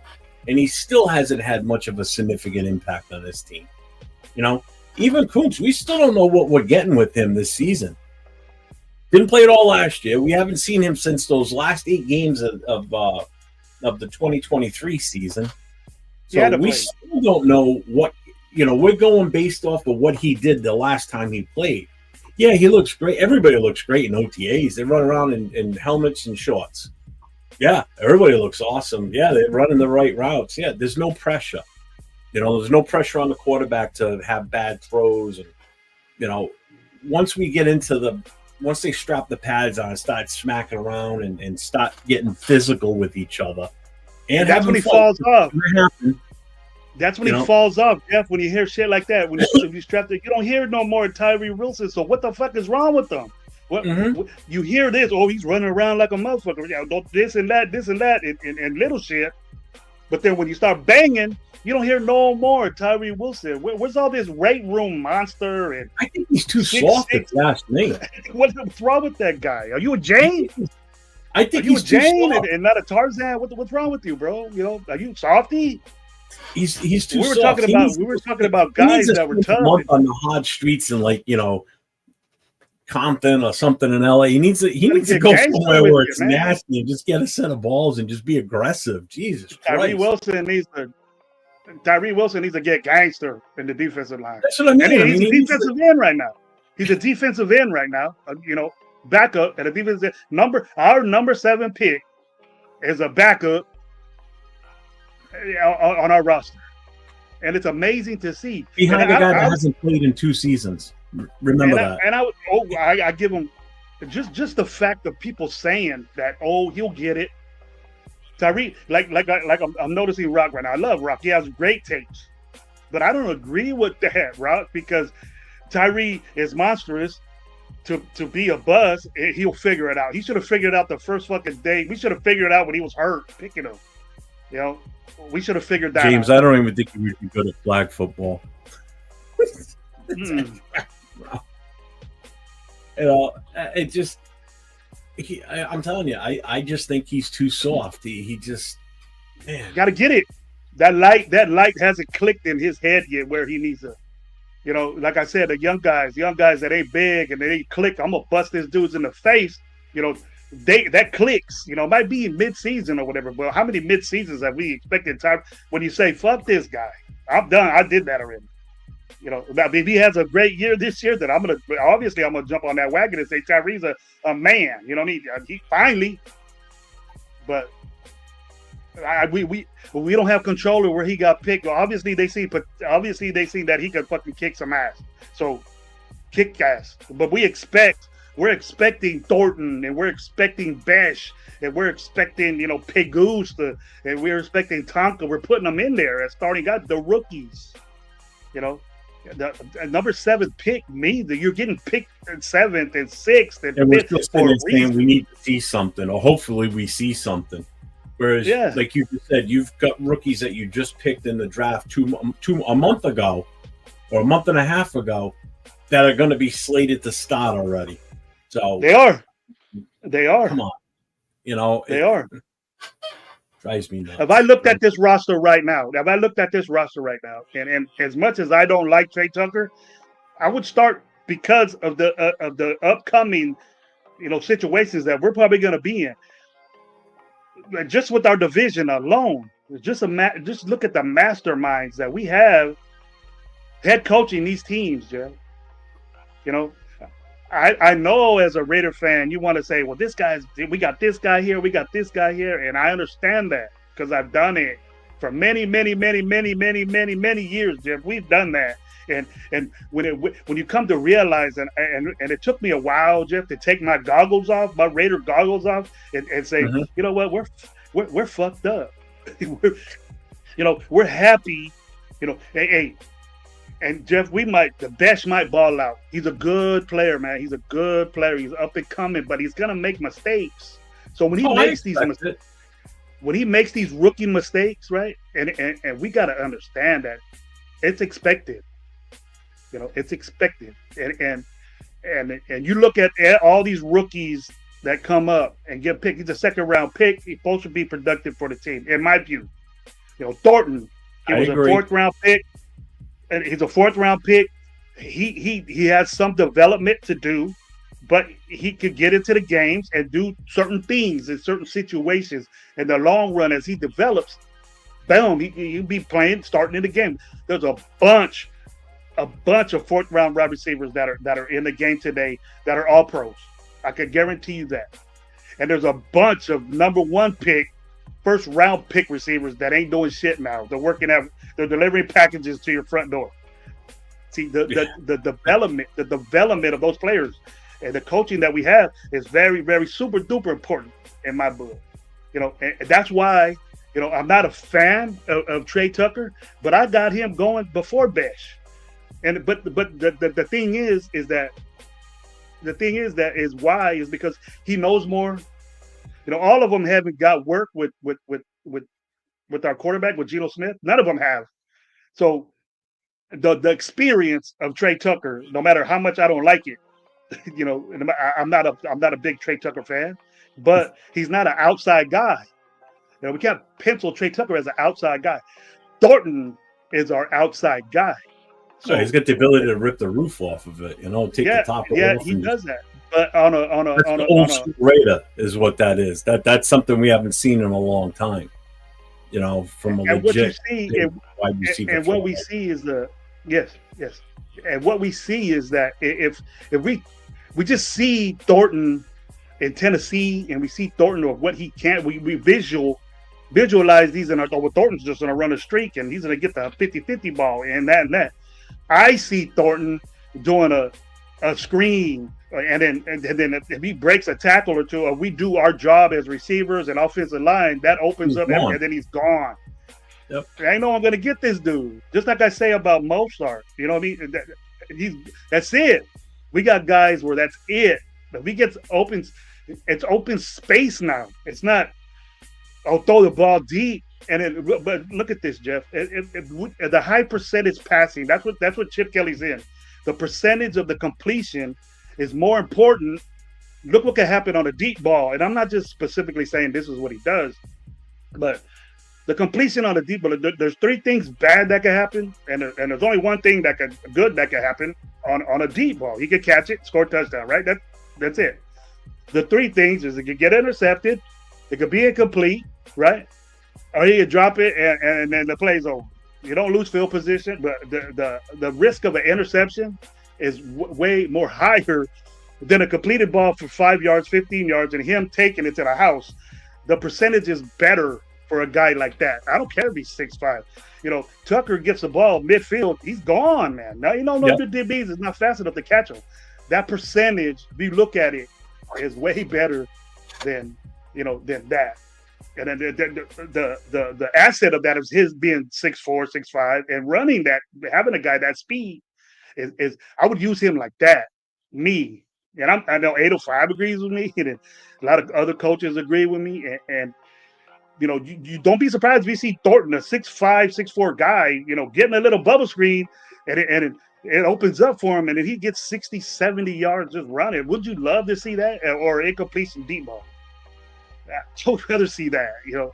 And and Tucker and Thornton together is like, I see them together as more of a, and then you got a guy on the other side, Jacoby Myers, he doesn't drop the football, consistent for years, not dropping the football. If you got a sure-handed guy like that, Tucker, who can do things like bubble screens and in the slot, get in the middle of the field, get first down, more of a possession type guy. Then you got Thornton that can get the 15, 20-yard guys, you know, do a quick dig, come around, beat that corner, and, you know, something happens where he's gone. He's going to get you yards. The dude had 26 catches, Jeff, and he got 600 and some yards, dude. Almost 700 yards. 5-yard average per catch. Well, that is amazing. Plus. That's insane. And here's the interesting thing. All these, you know, you're naming these guys. And think about it. You haven't even brought into the mix yet Bowers, Mayer, or Genty into the mix of all that, or Moser. You know, you're just talking those three players there. That's why I say this offense is going to be so different. Yeah. And how you brought up how, you know, the rookies are going to make mistakes and everything. But you know how our fans are. As soon as they make a mistake, cut him, bench him. He sucks. Get him out of there. It's like, see, that's this, Jeff. Raider fans don't have the patience sometimes. Jeff, you know, that's this right here. Greatness. Yep. They expect greatness from the moment that player, rookie or not, steps on the field. And it's not that way. You know, it just doesn't happen. As great as, I hate saying this, as great as the Patriots were during their run, you know, they had guys out there that made mistakes, but they didn't give up on them. And look at what some of them turned out to be. You know, yeah. I mean, come on. It's only a matter of time now. A lot of these Patriots players that retired from those teams, you're going to start seeing an influx of Patriots players. I hate it. That are going to make the Hall of Fame because of what they accomplished while they were there in New England. It's only a matter of time now, you know, before some of them start getting spoken of. I mean, Seymour's already in. They work together. You know, there's going to They were like this, you know. That Brady's how many years out now? Brady's what? Still got 2 more years left before he's eligible. I think Brady's done. He should be first ballot. Oh, he's going in first shot. There's no ways about it. You know? I don't think he has to wait 5 years to be in the Hall of Fame. He should have got Hall of Fame when he was playing. You know what I mean? So, but they know we're gonna be better than that. We have that knowledge and that impact. What's up, Money Chuck? we have that impact of him being an owner of our team, and that ain't gonna change. That ain't ever gonna change, you know. But just the fact that when you brought up that we talk bad about these people, that's when I did this. That's when I did this. Yeah, I went like that, and I said, and it was the DC situation. It was because of DC. I went like that, and I said, this guy is fucking up. We're losing games because of him, and people might get mad. Watch OG's gonna be on there and say fine gravy, all this stuff like he usually does. But I love OG, man. He's a very respectful content creator. I love him. But that's the reason why I think differently about, hey, these guys are rookies. They're gonna make mistakes, and we got to understand that. And if we can understand that and just be on the positive side of it, and say, hey, he's a rookie, he's a dude, and let's something, you know, you don't.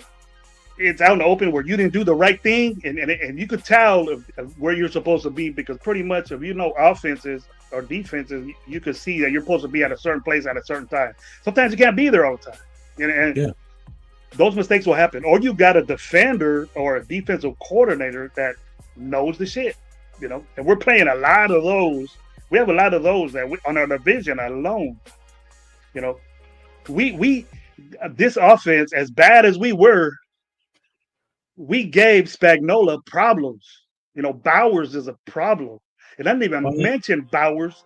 I didn't even mention Bowers when I talked about those guys. You know, that's what I mean. I mean, you didn't even bring him up, and you still had him. You know, Michael Mayer. You know, Genti, Moser. It looked like Bowers, and even the ability of Gino to run if he has to. So I mean, that's why I'm telling you. I think our offense is going to outshine our defense this year. You know, I don't think usually it's the other way around in training camp, because we still have lack of depth on the defensive side. I mean, I still feel okay with the defense. You know, going into this year, I still think we're going to be fine with Wilkins or not, because we've got guys that can fill that void. You know, it's a different feel overall. Yeah, I have. With that, Jeff. I think you got to look. We got. If Wilkins isn't there, Jeff, that's going to be amazing. Okay, you could say these other guys are capable of doing that, but Christian Wilkins is going to be a drastic. This shit is true. It's going back and forth, man. So what's going on here? You know what I mean? I can't say let us know something. They're not going to say nothing, because it's going to. You're losing a lot of Wilkins isn't there. You're losing a lot. Then you got to start thinking, well, what makes me more is he did some dumb shit and got hurt, bro. You know, I can't get over that. I don't know how other people are thinking. He did some dumb shit. You know, his injury was over some dumb shit, and it was the leapfrog, wasn't it? Wasn't it that? And some shit like that. It wasn't a play. It was celebration type thing, and the dude's getting $100 million, so it's expected of you. I expect Raider Nation to say, "What the fuck is wrong? What's up?" You know, I'm not saying anything medically. Or the big dude with the hurt foot automatically is bad, Jeff. We know that. You 300-something pound guy with a hurt pinky toe, you know, the bones in your foot is bad all the time. Bad. It's gonna be a reoccurring thing. We got damaged goods now. You know, I think that, but I think. Unless somebody steps up, you know, like Wilson, you know, like these other guys we got, you know, if they need to, we're getting rid of a Pro Bowler is not going to be able to be there. We ain't got a guy that's half of that to take his place, you know. And not only does he stop the run, he pass rushes too. Yeah, we don't have a guy to replace that. Well, I mean, who's the where is it? I got the depth chart right here. I got it right here too. I mean, Lalau last year when he had to fill in, I thought he did damn well. That kid, you know. So if he's the one that's filling in and playing alongside Butler, we could be okay there. I'm not saying he's the definite answer. Don't get me wrong. But when he played last year, he had some really good games. And that was towards the end of the season, too, when they really got him in there. You know, he had some fairly decent games for being pushed into play time. You know, Mhm. with a full season, with a full off season of OTAs and actual practices as the starter, if Wilkins isn't there, if Wilkins doesn't need surgery, I don't want him touching the field until day one here I'll in the put him on league. injured reserve, bro. I'll put him on injured We should, reserve and let that foot heal. there should be somebody designated at that facility that if he tries and walks out of the locker room with cleats on to get on the grass, they push his ass right back inside the building and tell him to sit down. You're not touching nothing. Just eat well, ride the bike, and shut up. Don't touch anything on the field. We don't want you running. We don't want you walking. Yeah. We don't want you anywhere near where someone can step on your foot either and screw it up even more. So go sit your ass down and shut up. Well, we have a guy that I didn't even know was on the team. We got him from the Bengals.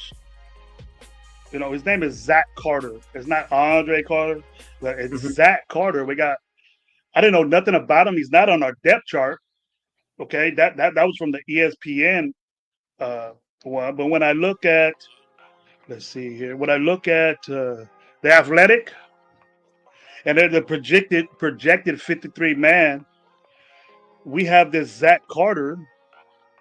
That's the first right out the bat out of these three guys, because they got Wilkins, whatever the name is. I don't want to disrespect Leaky, and then Adam Butler as our, if we get down to a three defensive line. Usually there's two, or we do the 4-3, but if we have three guys there, one of them has to be a linebacker. But I think they just put three there just because, Leaky's playing good. He's doing good. He's a nose tackle. And Christian Wilkins is a defensive tackle. But our nose tackle is going to be Leaky. And Adam Butler is going to be on the outside. You play outside. But I don't want, there's a drastic difference between Christian Wilkins and Adam Butler. Do you see that? There's a drastic difference between them two guys. When we've seen Adam Butler get a sack. He clogs up. He does his job. People have this notion where defensive tackles, it's a luxury to get a sack as a defensive tackle. It's a luxury to have a guy like that, like Christian Wilkins, that does that. That's why he gets paid a lot of money. But you have to be able to hold up that, get people off your defensive end, your pass rusher. Take all those guards and tackle. The tackle puts a hand on you, they're worried about you. Christian Wilkins takes up space and he stops the run. It's a luxury to get a sack as a defensive tackle. You get paid a lot of money to do it. That's why Christian Wilkins got paid, because he does that. Adam Butler got the money he got because he clogs up the middle. He does what he has to do. And Leaky does that too, holding up the center. He doesn't have nothing to do. He just, boom, that middle is forcing things to the outside where your ends and your linebackers clean it up. Yeah, I'm not expecting Leaky to be outside getting outside tackles. It's great if he can do that, But you see Tyree doing that as a defensive tackle because he's an athlete and he get there, and that's what he's a good, decent run stuffer. But the pass rusher with Tyree Wilson, we lose a lot. He seems slow to me. He just doesn't have the speed, is what I see. I think he gets there. He gets there at times, though, and just clogging up that line of scrimmage is all he needs to do. Yeah, that's why we had this notion of Cleveland Farrell. Oh, he was a bust. Yes, as a pass rusher, but out of that Clemson team that won the national championship, as people made him out to be. I'm sorry. Yeah. Well, he was, because we drafted him as a defensive end again, just like Tyree Wilson, and that team, that Clemson team, and that national championship team, Christian Wilkins was the better defensive player than Tyree Wilson. Oh no, than Cleveland Farrell was, because Cleveland Farrell and Christian Wilkins were on the same college team, same year, national championship, and Christian Wilkins was better than Cleveland Farrell. We got Cleveland Farrell so high, well, I would have got Christian Wilkins instead, but it was, that just shows you that the incompetence we had as an organization to pick guys like that. Christian Wilkins got paid for what he did in college, went to a team, balled out in Miami. We paid him for it. And we haven't seen what we got. Are we going to start saying, oh, this guy's hurt again for doing some dumb shit? Now, mind you, that's the thing that's on my mind. You did some dumb shit. If you made great plays, and you did things, I wouldn't be mad at your injury. But you did some dumb shit and you got hurt and it's still lingering around. So is this Cleveland Farrell shit again? You know, is this bring back? I'm not gonna start saying that, Jeff, because I expect a lot from him. But him not being there, our defense is going to be very, very different because the guys I see behind them, Tonka and Pegoose, where they play, they're defensive linemen. But Tonka is 280 pounds, you know, and Pegoose is barely 3-something. So they're quick and move. You know, I don't know what type of athletes they are, but can we just address something real quick here? Only because some are in my channel, some are in yours. Can we just move on from freaking fighting over a damn fucking profile picture? Who's that? Whose profile picture? Firpo's got a profile picture of Donald Trump, and some people are upset. It's a rated. It's a profile picture. It's not like he didn't come in here screaming and yelling Trump this, Trump that. It's a profile picture. It's a Raiders chat. Who cares what people have for their profile picture? That's what they want to put up. They put up their profile picture. I don't care if people come in with a political picture. It doesn't bother me as a content creator. I'm sure it probably doesn't bother Grave. I'm not going to kick anybody out of my channels or shows because that's what they have for a profile picture. I could care less what they have. Hey, it's when they start talking about it in the chat. That's different. That's not what this is about. This isn't a political channel. That's my take. Grave, if you feel different, I know it's your show. But I just don't want to see infighting over something so lame. And I get it. It's a hot button, but still, you know, it is what it is. There's already enough divide in this my country. partner Gabe in the house, man. What's up, Gabe? Something to his show, man. Something to Red Nation Live. Something to Jeff's show. Very moving fast up the content creator charts with his subs and stuff. He has great shows. Yeah, whatever. He got about 9 shows he's on all through the day. Glad for him to jump on mine. Glad for him. Feels like it sometimes. Although, you know what? A few months ago, like leading up to the draft, I swear Chris and I were on every day. But again, there was a lot going on, though, too. You know, we was talking about what trades we're going to try and do and draft picks and players and mock drafts. And now we're at that. we're at that slow point right now. That's why, you know what? We were talking about the there's a guy out there that I've always said that was a disappointment, but he's doing better than what we have, and it would be something that I would be interested in that people might laugh at. But the production on a bitch ass team that he was on was productive for this guy and what he is, and that's John Donovan Clowney. He's a free agent. He played for the Carolina Panthers. Now there is not one defensive lineman that had 46 tackles on our team. I'm all for it. I would take why wouldn't you take a flyer for 1 year? Mm-hmm. Now guess what? It'll help solve the Wilkins problem. Yeah, it's not going to be the answer. It's not going to be the answer, but it will help you. It will definitely help you. I'm more comfortable. Process. Yeah, I'm more comfortable. A guy that underachieved. We'll have 2 guys on the same level because when he came out in college, if you remember him, Jeff, he was supposed to be he built just like the guy. There's a guy, he's just like Tyree Wilson, but he's done more. He's been on several teams. He was with Carolina Panthers, that bullshit, sorry ass organization, and he had 46 tackles as a defensive line. They consider him a linebacker, but he had that many tackles, and no one on our team even got close to that. No, he had more tackles than Crosby. The cost, because he was costing too much. He was more of a salary cap victim for most of the teams he was with. I don't know how much he makes. I don't know how much he makes, but just for I don't know if it's just me feeling better, bro. It could be. It would be, different. I mean, we could get a guy like that. I think Max Crosby, they have that much tackles. They had 46 tackles, I don't think. Where's he at? Where's my junk Donovan Clowney? Last year, last year he had a combined 46 tackles last year, 5.5 sacks. Who was close to that on our team besides Christian Wilkins with the minimum games he played? The production is there. The production is there, and if we lose Christian Wilkins, this will be a big fall off unless one of these young guys step up and take over that. I'm expecting that. But Yeah. God damn, man, and then also, are we comfortable, having Thornton out there? Would you say how many tackles did he have solo? Assisted combined 46, assisted 22. All right, Max had 45 combined, 28 solo. How many tackles did Max Crosby have? How many what? Tackles? How many tackles? 45 combined, 28 solo. Look at that. Yep.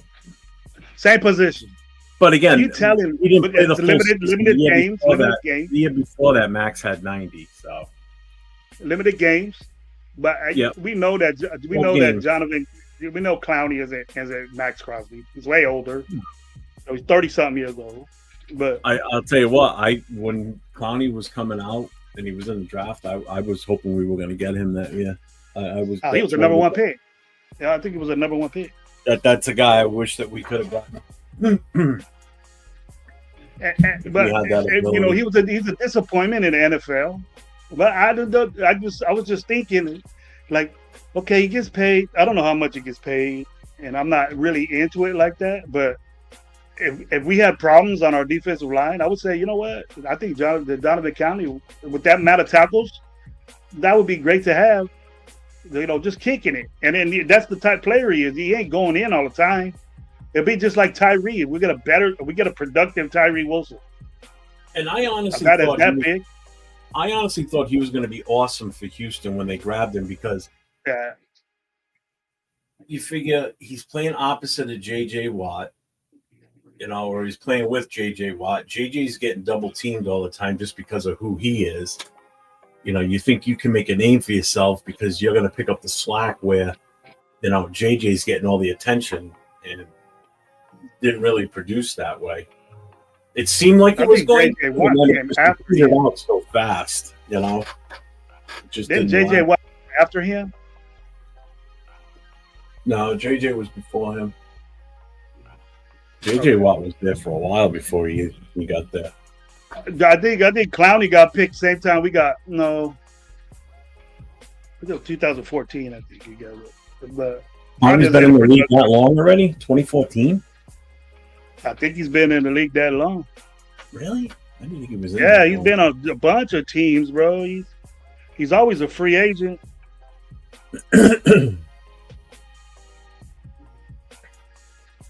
Yeah. I don't know if it'll stick. I don't know if it'll stick, but just like I say, receiver wise, I think we need another receiver. And there's a lot out there, they get money, like Gabe Davis. Gabe Davis is a guy that's consistent, tall guy, big guy. Let's go see this dude. He's on the cheap. So we're in that Raiders in a budget mode. Go get this guy. Let's make that other side of I'm iffy with a rookie starting, and I have problems with that, especially two. We're putting Bash and Thornton out there. Unless they have amazing rookie years. I hope they do, But I'm like, gosh, you're asking a lot, and if we're saying our offense is going to be dope and we have two rookies in there, don't get disappointed when rookie shit happens and you get pissed off, because it's going to happen. It's going to happen. These guys ain't fucking Chase or Jefferson or Amon-Ra. They're not those type guys. They can be. And I hope so. But I just, man, Jeff, I just don't like, even from free agency, I didn't like we're on a budget shit. I don't like people saying, and I don't know if you agree with this, but it was known, we were happy that we got three linebackers with for the price of Spillane, and none of them had besides Pratt. I was good with the Pratt pickup. In a hole, I brought up. I don't know if you looked at my shows, but I brought up his coverage availability, and it was non-existent. Yeah. And we get on shows and we say, we need a coverage linebacker. How many content creators have been saying we need a coverage linebacker? We need someone that could cover. Pretty much everybody. And how disappointed were you when you see the Raiders be in a situation of 3rd and 20, 3rd and 18, 15, and a tight end will go right down the middle of the fucking field, 10 yards out and get that first down. Or in all defense, I mean, how often did a tight end not do well against us? Exactly. That's always been. It seems like no matter what era we look at it, whether it's the current era or go back 15 years, we've always had a weakness against tight ends. Look at how many years Antonio Gates owned us. Look at how many years Tony Gonzalez, when he was with Tampa, with KC, he owned us. Kellen Winslow back in the 70s.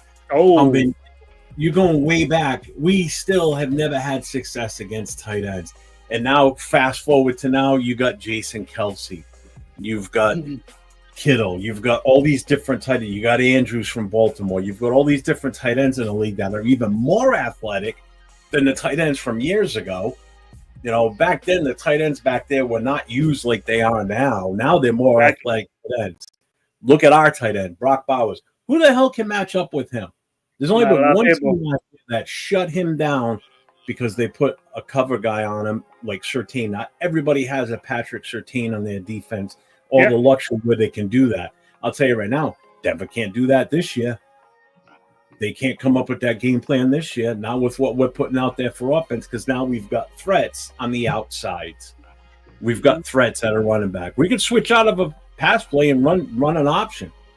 And they're not going to expect that. So what good is that going to do them now? So it's a completely different situation this year. But going back to the defensive side, we've never been able to be good against tight ends. We might get an anomaly. Look at Kelsey last year. Kelsey was sucking it up from the start of the season until when? Until he played us. Once he played 2 games, he got 100 yards. That was his right game was against us, like it always is. If he has a down, starting off with a down year, as soon as he plays us, he steps it up and then he sails the rest of the season through. That's expected. It's a Raider Chiefs game. I understand that. It's a Raider Chiefs tell me game. I'm not wrong though. That we've never really had. You're right. Tight ends ever. You're damn right. No matter when. I'm tired of it. I've been tired of it, and that's why I wasn't with Patrick Graham being retained because of that. And there was a lot of other things. I thought it was coaching, but Patrick Graham was a part of that last year. We thought he was strapped with McDaniels. What the fuck happened last year? Injuries. I understand. I think it was a lot of it with the past year was definitely injuries. You had players playing out of position just because of necessity. And not for nothing, they really didn't do much to bring in help to him as far as players go. This year, you can see the concerted effort to rebuild this defense in a different light. You've got bigger, stronger secondary guys that we'd never had before. It was always smaller guys. I mean, some of these guys back there, there's some big, heavy hitters. There's some big boys back there that are going to be able to really Malamau and Chin is a big boy. I seen him in Bakersfield. He's a big guy. A guy that can go up against, guys that can go up against like a Sean Jefferson and do some damage and possibly shut him down. They can go against Lad McConkey and keep up with him speed-wise too. To be honest with you, I think the secondary is going to be much more improved versus last year. I still think we're going to be a little weak at linebacker in a way. Yeah. But are we really? We don't have Divine Diablo, so he's gone. So really, the big weakness is filling that Spillane spot. Who's ultimately going to be that motor in that linebacking room like he was? You know, I think Pratt in that sense, the motor extinction. that's what I'm thinking. Yeah. Getting to the line of scrimmage, you got that in Pratt. You got it in all of them. You got it in Roberts and Divine, you know, and White's. Devin White's that way too. Devin White's a more sideline to sideline guy, line of scrimmage, sideline to sideline guy. So if you get a guy like Mostart, or you get a guy that's fast like that going on the perimeter on the outside, Devin White can get there, right? But if he doesn't take the right angle, he'll never get him, though. That's the problem. Yeah. And Pratt has a problem with angles. He has a problem. You know, I don't know if you can look. I don't think Spillane had 19 missed tackles last year. You know, I know you said that last night too. That's, you know, and I got hit with, man, Gravy, you know, you're saying it. It's a stat, you know, it's a stat. And when you needed to throw the ball, if you look, and the first thing will pop up. The first thing, the first option you get to look at Pratt, it's going to say that quarterbacks threw at Jermaine Pratt because they had a quarterback rating of 103 point something, you know, and that's, he had like 89 passes thrown to him, and they completed 80%. Mm-hmm. So he's known not to be a coverage linebacker. Who is gonna sew up that middle of the field? And it doesn't look like Pratt's gonna play Mike. It looks like Roberts is gonna play Mike linebacker. He's gonna be more of an outside guy. It looks like it on the depth chart. Yeah, that's what they got him set for. So and then I believe weak side. And I think Eichenberg is the other guy, the third linebacker. See, that's what I want. I want the third Mike list, Eichenberg. Yeah, I want to be in a 4-3 base defense. You know, that's what I want. I don't want us to be a nickel because, and you bring a smaller guy, and believe you me, Chin is smaller. Darnay Holmes is the nickel on this. Darnay Holmes is our slot guy. People have problems with that, but I thought nobody's going to be a Hobbs. We're not going to see that type guy there. So we could say Chin could play slot. He's a safety. Mm-hmm. So he needs to cover, you know. And if you bring him in the box, it's easy to say that, but that's not the way a 4-3 is designed to run. We got to look. It's just when you explain football to people, Jeff, it's weird because you could say, "Yo, Chin will come in the box and then sew it all up," you know. But if you look and into what a 4-3 base defense, that's what it says we are. If you look at the depth chart, it says 4-3 base, right? That's what it says. The defense. And then what the fuck are we in nickel all the time? Why do Actually, no, the base is 4-2. They're saying a 4-2. A 4-2. Well, they're saying a 4-2-5. That we're in nickel. Yep. That means you got 5 DBs out there. That's a nickel defense. So it changed me because it said 4-3 base on mine. Yeah, I'm showing 4-2. But you'll if you have good linebacker play, you could be in a 4-3 and let your 4 guys in the back cover. Mm-hmm. And we have a problem with our safeties could cover the middle of the field. If we take one out and just think that he's going to cover these tight ends that are new days, yeah, maybe Chin can or Palamau can. What are you using for your depth chart? Are you looking at our lads? I'm looking at ESPN. All right, because I got our lads up, and they're showing a 4-2. So they got Crosby, Butler, Wilkins, Kuntz on the. Then they've got Pratt at weak side, middles Mike's Roberts. Then they've got left corner Jacorian Bennett, Jeremy Chin strong safety, Palamau free safety, right side Eric Stokes, and nickel is Darnay Holmes. That's what they've got. You don't have a problem with that? I don't like having a nickel. I'd rather have Devin White out there or Lindenberg, preferably White. I'd rather be running the 3 linebackers at least. Well, when I looked at updated, because I just try to go for the nutshell. I ain't looking at a bunch of the depth charts. I just go depth chart of the Las Vegas Raiders as of now, and it came up with this ESPN Las Vegas Raiders. You can see the transactions, you can see the homepage, you can see everything, right? So I trust ESPN, and then when I'm looking at it, it says yes, right, 3 wide receiver, 1 tight end as far as offensively, and then it says a base 4-3 defense. That's what it says on mine. So if that's the case, then our third linebacker is Tommy Eichenberg in there as 4-3. So where's Devin White? As far as being an outside guy, I would have Devin White out there. Let's Eichenberg's lighting it up. Yeah. Maybe he's developing and lighting it up. Lindenberg is right behind. Lindenberg's playing Mike right behind it. You have that. Lindenberg's right behind Roberts. That Mike. Yeah, they do. They have Lindenberg right behind Roberts. And then I got Pratt at Willie. Pratt's Willie, and then he has Devin White right behind him. So Devin White's on outside. Devin White's on any outside of those, the Willie or the Sam. I'm cool with. Because he can get outside. He could do that. Yeah. Yeah, and they got Porter behind Bennett. Hmm? They got Richardson behind Stokes. Mm-hmm. Lonnie Johnson behind Chin. Thomas Hopper behind Palomar. You see, that's a problem for me. That's why we're mentioning, Simmons. That's why we're mentioning him.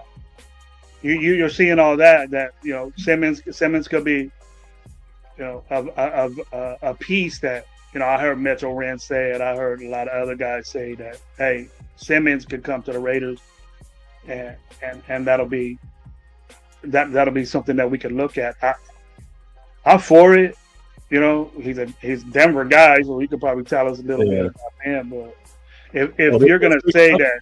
They put Trey Tucker in as the punt returner now because the other day they had Tommy Malott doing both punt and kick returns. Yeah, that's like, you want someone that's done it before in there. Rookies, things can happen, Jeff. Things can happen with rookies that's new during game time, and I feel that same way with Rob opinion. What do you say? All right, everyone. In the words of Coach Gravy, have a freaky Friday. I'm out. Stay blessed. Yeah, I said have a freak off Friday. If you know what that is. We've been watching Diddy in the beginning. I watched that, man. I'm watching that court case on the side eye. I'm watching, seeing what happens there. I'm telling people in the music industry or whatever are freaking crazy. They're crazy. They're doing some weird shit. Let me ask you this: we haven't touched this subject yet. What's your overall feeling on if we were still in the hunt for Jalen Ramsey? Are you for or against? I'm more against because I know it ain't gonna happen. What if Miami can't get a trade with anybody and they finally decide, listen, it's going to kill us in the cap. We got to do something. And they just finally cut him. Would you go for him? Yeah, that was the opportunity. That was the opportunity, but he's not. Again, Jeff, look. I'm going to go like this. I'm going to take my glasses off. And I'm going to take my Raider goggles off. And then the way we've been moving is that it looks like the Raiders are on a budget. We're on a budget. And we think that everybody that comes to the Raiders is going to take a hometown discount. We think that there's a reason why this dude, Jalen Ramsey, makes $20 million. So just because he's coming to the Raiders, and we know he wanted to come to the Raiders, and we know about all this. He wanted to be drafted by us, basically. That's how bad he wanted to be here. Yeah, I don't know how he wanted to be here at that time because we were just such a shitty ass team. But every time Jalen Ramsey is in this type of situation, the Raiders are always in it. The Raiders are always in it. And he never comes here. Why? Why? I mean, I can Money. see the last couple of times why he wouldn't come here. Number one, he went to the Rams and they were ready for him to win a Super Bowl. So, of course, going there was a smart move on his part because he got his ring. Yes. Other than that, at the time that before he went to Miami, would you really want to come and play for this team? I mean, granted, I'd play for any NFL team if given a chance. Doesn't matter to me. But would you want to come to a totally dysfunctional team like this? I'm sure there were friends of his that were on this team that told him, don't waste your time. You know, just like certain coaches in the past have been told, if the Raiders can call him, don't take that job. It's just a dead end job. You're not going to last long. That's why we couldn't get good coaches in the past, and why we had to do a rehash of a John Gruden or bring in fucking knuckleheads like Josh McDaniels. You know, because we could never get legit coaches in here that were worth anything because who wanted to put up with this crap? You weren't getting any help from the ownership. So same goes for players. I'm sure there's plenty of players on this roster that have told other players, don't do it. You're going to kill your career if you come here. You're going to get stuck in a rut and you're going to hate every minute of it. You know? So, yeah, I think the last time he was looking to make a move, it wasn't the right fit. Right now, I think it would be the right fit for him because he could come in right now, be our number one guy in that secondary, be that super veteran presence with tons of experience. He doesn't have health issues like Jair Alexander, which is why I was so sour on bringing him in. I didn't trust that kid for nothing with the injuries. I don't want that. We've already got enough of that shit. We've had one good offseason now where we haven't been bringing guys in with these questionable injuries.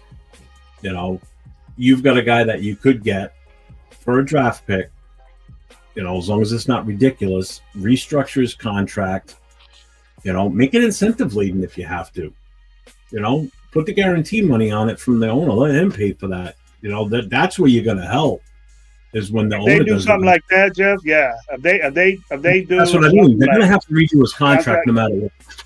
You know, and again, he's still, just like Dixon just said, he's still in that age group of the guys that we were just all talking about for the last few weeks that were going to be available. 28, 29, and 30 years old. They're all three guys that we were talking about, or all four guys are in that same age bracket. You know, that was Pratt, that was Alexander, there was Griffith, and it's Ramsey. They're all in that 28 to 30 range where they're still not too old. You know, none of them are really. Even Ramsey at 30 years old, he's still got plenty of time left. You know, you've got him for a few more years if you want, with no problem. Yeah. You know? Yeah. Well, I wouldn't have a problem getting him at all. You know? Not at all. Well, if that was the case, that there's no legit people saying that Jalen Ramsey is an issue for us. There is evidence and things like that Shaquille Griffith is here, is in the facility, is working out, you know, and that being like the spending that we're doing, because it'll be oddball, Jeff, if we come up here and we pay this guy a corner, even if it's $15 million, $17 million, you know, if he's going to take a pay cut to be a Raider, then you know, we're not doing those type things right now. We're not doing that. And we're going to sign a guy for $17 million we've been doing 1 year contracts. So he's not going to come here unless it's a long-term thing, which we're not doing, you know, we're not doing that. So we're going to change the way we're working for Jada. Is he that much of an asset to us than a guy that could come in, do a decent, good job that you won't bitch at for being a 1 year player in Shaquille Griffin? That'll probably come in and be better than Stokes and probably better than JB at this point now. Yeah, I mean, I know money has talent value is going to be drastic, bro. It's going to be Ramsey. You want one of those guys on your team, you know, but you're going to pay money for him. You're going to have to. You can't disrespect the guy. Nickel and dime the dude. He ain't going to take that. And that's why he never came to the Raiders, because we nickel and dimed him, and he got paid $20-something million. He deserves that money. So why were we saying, oh, he comes to the Raiders on a team-friendly deal? Give him some incentives. What if he doesn't, you know, have the amount of plays or things like that. You know, you don't. We don't think that you're a decorated veteran Pro Bowl so many times and say, "Oh, well, you're going to come to the Raiders and we're going to give you an incentive base. You have to do this to make that money." He's going to say, "Fuck no, I'll go somewhere else. I get paid." Players want to get paid. They're not giving out discounts. Well, that's what I'm saying. If you do guys we got are like them a lot of guaranteed money up front type of thing too. You know, it's going to be what he's if we did bring Ramsey and we put him at safety, not at 30 years old, I wouldn't. I'd put him at one of the corner slots. Preferably take a back seat, Stokes. Sorry, put him out there opposite of Bennett.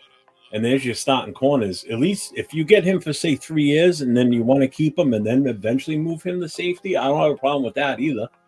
But right now he'd be too valuable as a corner. I mean, that would just change that whole secondary if you ask me.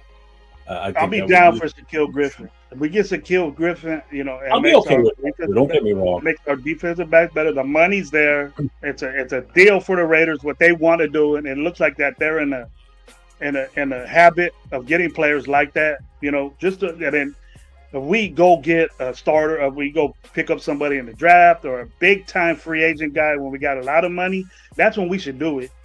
We should. I don't want to waste any assets because we're still building our team with this regime, Yeah. And to get a guy like Jalen Ramsey, he ain't gonna do no. I don't think that he's gonna do a 1-year deal. He's not that type guy. He's not. We're going to rent a guy for 1 year, and unless he gets you do 1 year, you're going to get a guy like him is going to get more money from you. You're not going to get Ramsey for 1 year. It's just not going to happen. He's going to want. He's going to want 2, 3 years. That would be disrespectful to him. You can't have him come in for a 1 year contract, and not of a player of his caliber and his talent. Yeah, but that's just I think that's kind of a slap to the face. Instantly better. Instantly change our DB room around as far as Russ is concerned. Instantly, and then you got to get a guy that matches.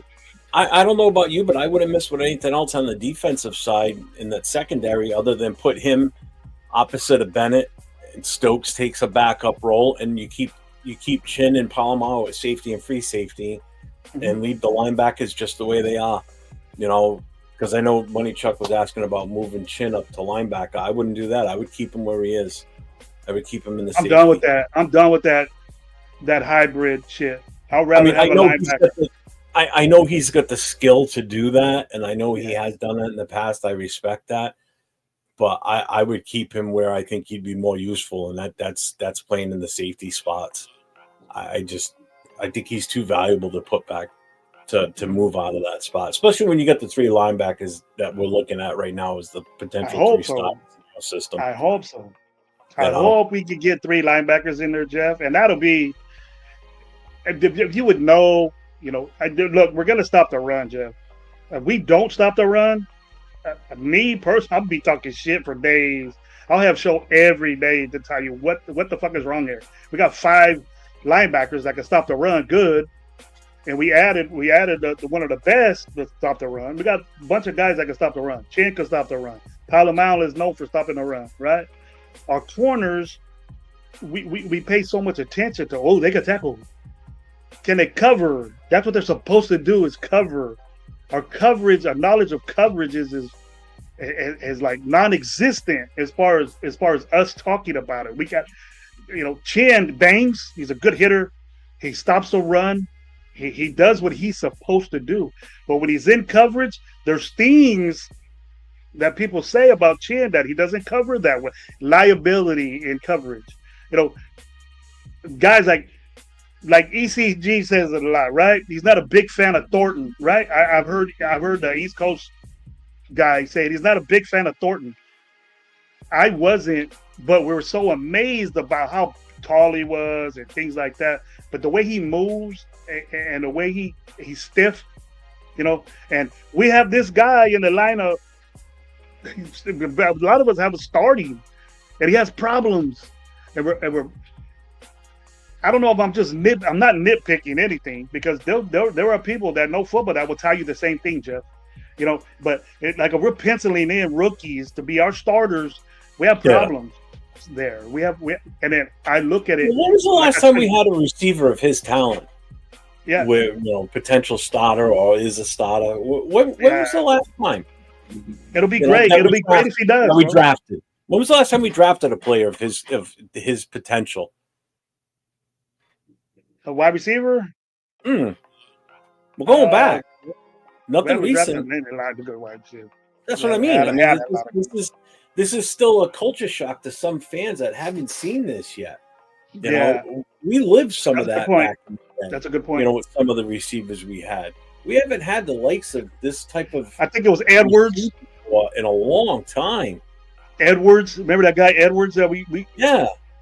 he was supposed to be the one, the 50-50 ball, take to make the tight end available, shit like that. What we had, I think what's his name was there? Darren Waller was our tight end, and there ain't nobody like it. You want to talk about a hybrid? Waller was a definite hybrid. He was. He was the beginning. He was the beginning of those guys that we had. Wide receiver. Same thing with Cordell Patterson, wide receiver. But man, that son of a bitch could run the ball, man. Yes, he played for the Raiders, and I don't know why he left. He played for the Raiders young. I don't either. He played I'll for tell you, us there's young. another guy that we let go that I was kind of bummed about or didn't retain him was Mac Hollins, because I liked the kid. I liked his ability. I liked him a lot. I wanted him this year, man. I wanted him this year. I wanted him back too. I really did. And we had Matt Hollins. I just want to get back to the defense real quick when you were talking about stopping the run and your linebackers and tackling and everything. The only thing I can tell you off the top of my head now, I'm not like a defensive guru type guy. I don't know defense as well as I do on the offensive side. Uh-huh. But I will tell you where you got a problem on defense is if your secondary players are out tackling or have more tackles than your front line, your linemen and your linebackers, then you're losing games. Because if they're the ones that are getting the majority of the tackles, then that means they're not doing their job up front, stopping the run, and they're not getting the pressure on the quarterback because they're getting the ball down the field. So if it happens where our safeties and our corners are coming out with the most tackles at the end of every game, that's a problem. And if that starts, and if you play nickel, then we got a problem. Play nickel all the time. Your safety or your box is gonna be that. But see, the way I think about, the way I play football, Jeff, is that I'm saying it is like, you look at our game tape last year or when we didn't have no other option. I want to look at last year's game tape. You didn't have no other option but to play nickel because we didn't stop the run. We were last place in stopping the run, and the only real tackler we had, because we had everybody out, was Spillane, and then we had Palomar out there got a bunch of tackles, and the other safety, the Hobbs, had a bunch of tackles until he got hurt. He was on and off or whatever. But to me, it varies. It varies. What type of part of the country you're from. What team you play for. What type of scheme you have. To me, here in Cali and the way I coach, the way I work a lot with the defense. They're my friends, and I pay attention to what they do because it stops what I do. You know what I mean? I got to pay attention to the defense because I coach running backs, and I got to know this safety is going to come down and be in the box. So let's run outside. Let's go outside or let's get inside because he can't bang. Let's put a guard. Let him mess with a guard. That's the reason why they have zone and all that shit. It's the reaction to what you do to me. You know what I mean? Mm-hmm. We think it's just one way. Oh, play defense. There it is. We're playing nickel. We're gonna stop everything. It's not that way. Chip Kelly is a mastermind at designing things to counter react what you're doing. You know what I mean? It's like this. Offensive coordinator, they're going at it like this. They say, "What you got? I'm gonna put this out there. Stop me from getting you." That's the way it is. And to me, playing nickel all the time is not good. It's not good because you're bringing a safety in to cover to stop the run when it should be a linebacker, right? It should be a linebacker, and you're jeopardizing coverage. You know what I mean? You're jeopardizing the coverage. So basically, you have two guys that are there because you have your slot corner, and then you have your safety coming in. That means you got three guys that cover. And what if you got four receivers? What if it spreads you out in motion something? You got four guys running around. Three guys against four, you're fucked. Yep. No matter what route they run, that quarterback's gonna know it. If he knows things, he's gonna burn you. You're gonna get tore up. But that's what happened to us in the middle of the field, over and over and over and over again. And it doesn't matter if you stop the run or not. Play action is there, and if you're good at it, and if they can run the football. See, that's what I like about this defense, Jeff, is that if we stop the run like we want to, and it looks like Pete Carroll is like that. You stop the run, you're going to win football games because whoever runs the ball better, and I know you're with this because you're an old offensive lineman, not old, but you were an offensive lineman, is that if you stop the run, the odds of you winning that football game is going to be drastically improved than not. Okay, you can have the best secondary in the world. If your secondary is not doing shit, you're gonna win the football game. If they're just covering basic shit and that team wants to run and run and run the football, keep trying, and they're not successful, you're gonna make that quarterback throw the ball. And the more times you put the ball in the air, the more chances something fucked up is gonna happen. Yeah, percentages work against you because you're Yes. either gonna turn the ball over, a receiver's gonna tip it the wrong way. Yes. Yep. Yes, sir. Yep. And It increases your the more passes you throw, like you said, it increases the chances of something going wrong. yes. So Sir. running the ball, you have more control of the game. You have more control of the clock, and that's what some coaches don't understand sometimes. What you saw with AP last year, clock management was a big problem with him. It was horrible. And what still blows my mind, I know we're still talking about last year, but what blows my mind is you had a guy like Marvin Lewis on the sideline with him, a former head coach. Why is he not in his ear telling him and reminding him of this? Like, hey, there's only a minute and a half left, but, you should really think about doing this. Or, I don't know if it was the fact that AP told him, don't do that to me because I don't want to look weak out here. But Probably. It's a learning experience. Take the experience when you can. Take the learning points from someone that's been there, done that, had success in this league. Are you shitting me? Situations like that, I've been in, Jeff. It's horrible. Like a young man would have his father. His father was the coach, and then he got the team. He inherited the team for his father, and his father would be there, and it became a big like this. Oh yeah. If you're taking that, we were in a situation. We were happy and in a situation to where, and believe I was with AP. I liked his motivation at the beginning when he was, the intern, whatever. I love that the way his move, the way he was doing it. I'll play for you right now. You know what I mean? But that did decimate it when we started to get. You don't want to. I should have known this from the get that if your head coach is learning how to be a head coach as you go, that's bad. We learned that lesson. Mark Davis learned that lesson, and I'm glad that he wasn't there. I was pushing that we don't need him. We don't need him to learn on the job.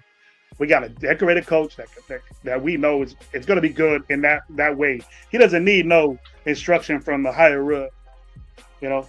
If you would have did that, you should have just said, you know what, Marvin Lewis is going to start coaching this team. You coach linebackers. But we just won't say it. Just go back to AP real quick. I think there's two things that sealed his fate before the season even started last year. One, not keeping Jacobs. That screwed him big time in his running game. And two, saddling him with the likes of Gardner Minshew. When he already had said the season before when he took over for McDumdum, and he said, I'm starting my guy, Aiden O'Connell. And based on how O'Connell finished the season off, you thought for sure we were going to roll into 2024 with him being the starter. And then here comes Minshew, who never should have been a starter in the first place for this team. Should have been Aiden O'Connell from the start. That also right there, those two moves right there. I think the not retaining Jacobs, which I don't blame Jacobs for wanting to leave at that point because Telesco didn't want to keep him. He thought he was going to save money by going with, Zamir White and the other running backs that we had. With that shit. And, With that shit. Yep. And then could let Jacobs walk, basically flip him off and say, kiss our ass, see you later. And then to take that money that you would have given to Jacobs and bring in Gardner Minshew. Okay. Smart move. His decision for me. Well, the bad thing about it was that there was a competition until the last preseason game over that quarterback situation. And it shouldn't have been that way. They rolled one out, I'm telling you. It should have been just, okay, beginning of preseason, we got a starter. This is the competition thing I started talking about. If these guys can't beat somebody out, I question that. If Minshew couldn't beat out AOC, I question that. What's wrong with Minshew? Because I didn't think highly of AOC from the get-go, and I'm saying, well, why can't he beat out this guy legit? And I had to roll with who the starter was. I had no choice. You can say how fucked up everything was, but everything looked like mess. It was just a mess, bro. And I see the coming of good shit, but it's hard to say, you know what, we're gonna be dope. We're gonna go 11-5. I'm thinking to these the reaction of the win losses that we're getting is weird, bro. Is weird to me, and I've said how many games we're gonna win, but certain guys that I thought I wish we would have got, it lowered my confidence. And what up, 805? Yeah, go check out his show, man. He always gives me love and our show love. Go check out 805 with my boy Chris and Severe. Real good dudes, real good show. Check out all their shows. They're real good guys. Yeah, and then I see these guys with 12 wins, 13 wins, and it's hard for me to say how realistic are you? What are you seeing? I don't know if it's me if I nitpick at the things that are different, Jeff, or I'm just trying to be sincere about it and give everybody a chance to put their view out there. But sometimes you just got to be realistic. I understand the pump up, and you're like this and that, but reality needs to sit in there, and then you get yourself disappointed from the get go, and and we're here to say I want our team to win, and I've been doing it we've been doing it for such a long time, Jeff. It's just that I'm tired of saying everything's all good. We're good here, we're good there. When really deep inside, I'm thinking we got problems. We got problems if Christian Wilkins is hurt and has another surgery. We got problems. That changes a lot right there. That changes a lot. And defense, that front has always been just Crosby. And when Wilkins was in there, we did good. We were good. But when Wilkins is in there and Max Crosby, and we go to the first game of the season, and we get rushed for 250 yards, I was there watching that game, and we only have 6 yards rushing in the third quarter, I start thinking, Jeff, wow, we're going to have a problem here. And people were sitting here telling me, oh, Gravy, it's just game one. It's just game one, bro. It's a couple of games, we'll get into stride. I ain't with that, Jeff. Are you? I ain't with, it's going to take a couple of games. That's what you got preseason for. That's what you got. They think that everything strong in football happens during preseason or OTA. Training camp. They think they begin from there. No, these guys were in, but way before the draft. Way before the draft. Those guys are so far behind. But all the veterans they got to play. But the offense is installed already, and they're just taking out the kinks and doing things. And when you see them play other game one, you got to be ready. None of this. You might be a little slow. You might be a little. You just got to get in the groove. But I'm not going to sit here and say, oh, it's game one. They deserve a loss. Fuck that. That's what I used to do before, bro. I'm not doing that anymore. I don't know if it's me. I don't know if you're like that, but I'm not with that. When you were in football and your coach said, okay, Jeff, take this game off. We got the next game. You can play better. That's not that's not the case. In your face, what the hell are you doing? Why, it's like, get your shit together now. Not for the next game. Together now. Get that offensive line set. That offensive line should be set. starters don't play in preseason. I think in our situation this year, I think that goes out the window. I think our starters should play the entire preseason. It's the only way they're going to come. So when the season starts, we're rolling. None of this, sitting them for the for the preseason. This team needs to mesh together. It all depends on how they mesh during the actual training camp itself. But this team needs to mesh. You're talking about all new coaches for the most part. Probably about 95% of these coaches are new to this organization. You're talking about an influx of new players, whether it be free agents, draft picks. This is unlike something we've seen in a while. Like when McDaniels came in, he inherited a playoff team. He dismantled it and replaced it with garbage. That's the problem there. In this case, you had a coach come in with Super Bowl winning experience, NCAA championship experience, coached in the NFL for a long time and did extremely well at it. Bring in guys that he trusts and to help groom this team and these players that they brought in along with the draft. These guys need to gel.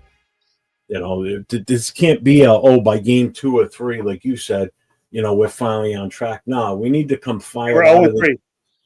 And we're 0-3, and we're saying, just give it some Nah, man, I ain't with that.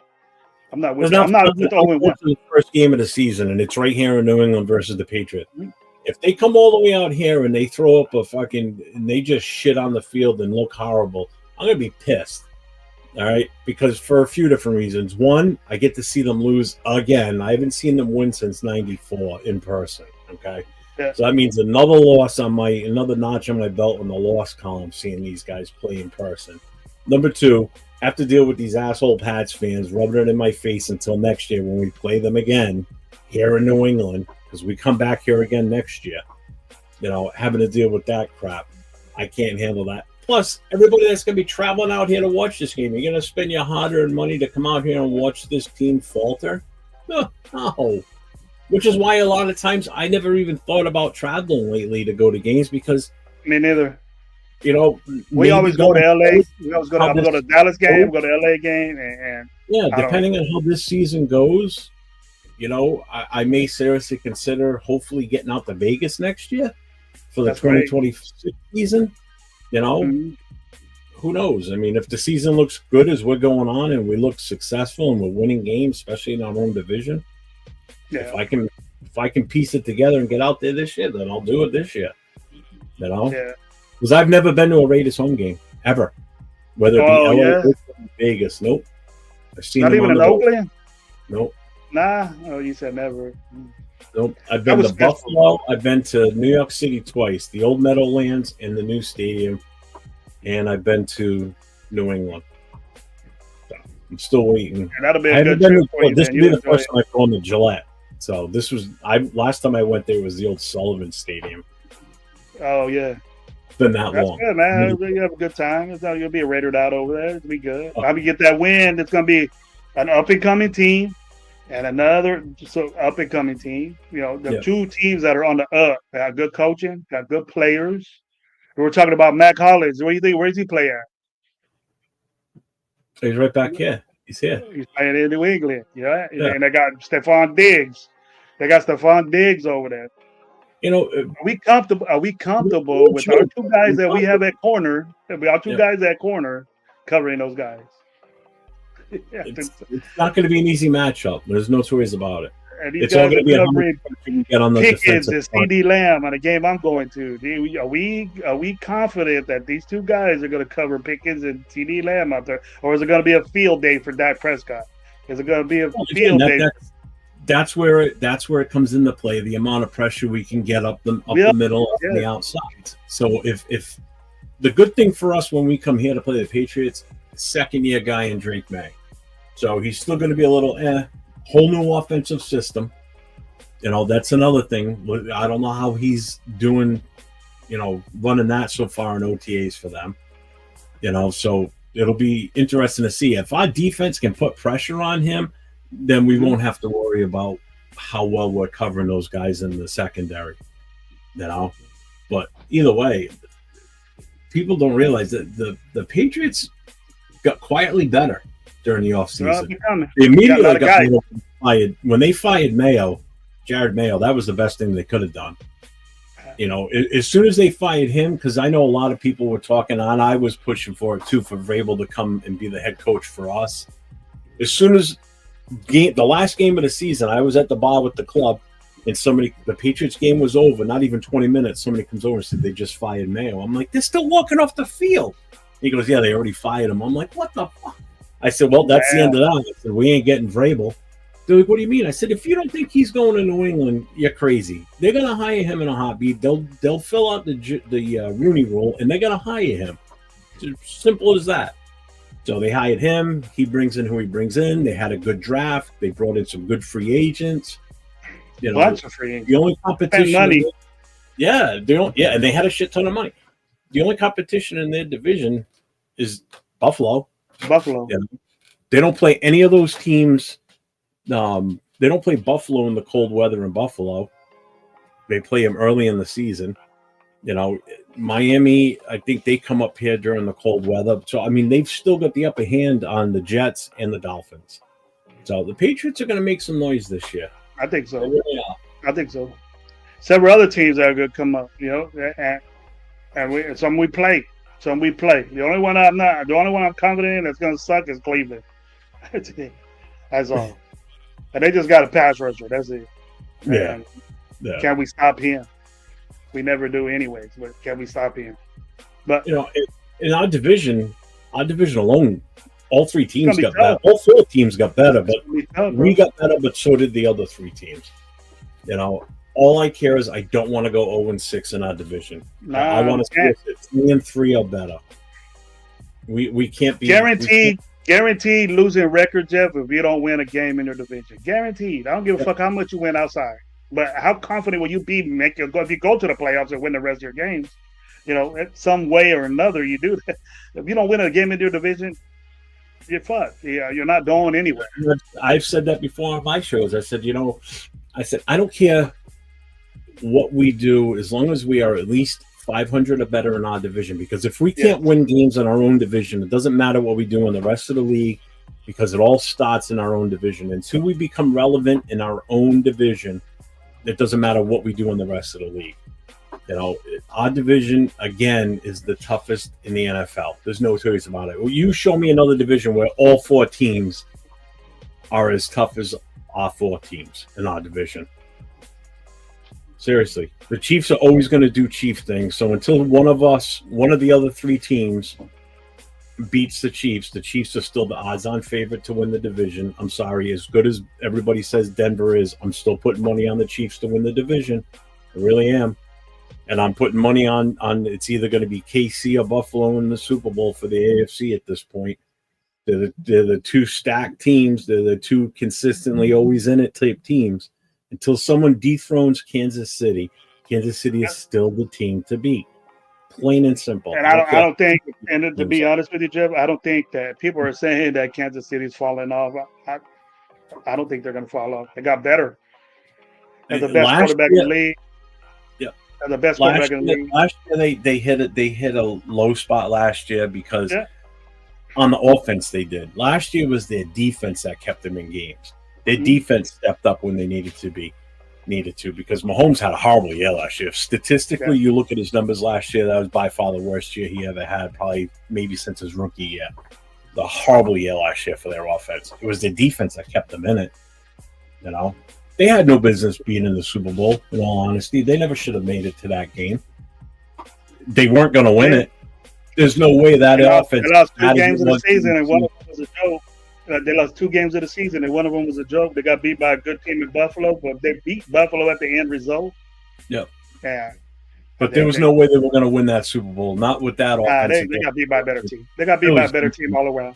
Yeah. Philly's defense was just too damn good. Way too good.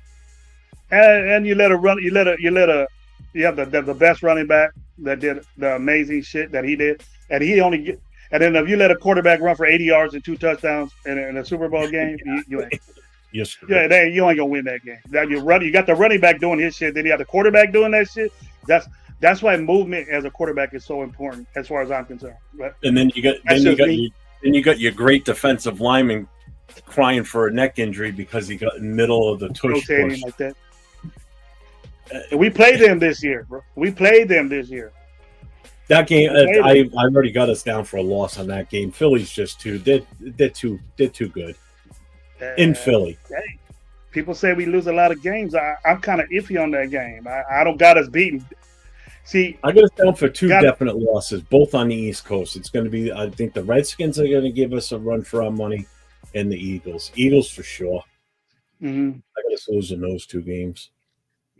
I had us doing real good with Redskins. That's going to be a game that's going to be a good game because we got Geno. And you know, the quarterback at Washington, he makes mistakes. And we could get to him. That game's early and everybody should be healthy. Is that it could be a problem for them. But Dallas game is different. I don't think we have corners that could cover those two dudes. And if we get somebody in there, and like we had a thing in there hitting from Cincinnati, I just depth. I like the two safeties we have now, so that's just depth for us. Guys like that is depth. If you get a starting guy, he started for Cincinnati, but Cincinnati wasn't that real good of a defense. I want to bring in a guy like that to start. I'm cool with our safeties. We gotta get depth. You know, get a guy that's not like that. You know, getting corners. We need a caliber corner to be doing some. Stokes is not impressive to me, Jeff.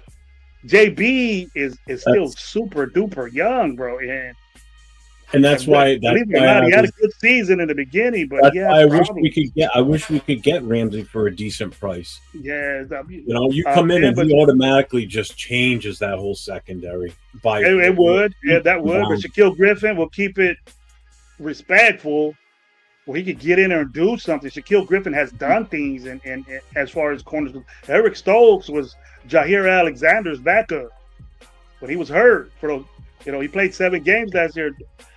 Stokes was Jair Alexander's backup. He went in there when he got hurt, so he got a bunch of time. But that's the guy we got starting for.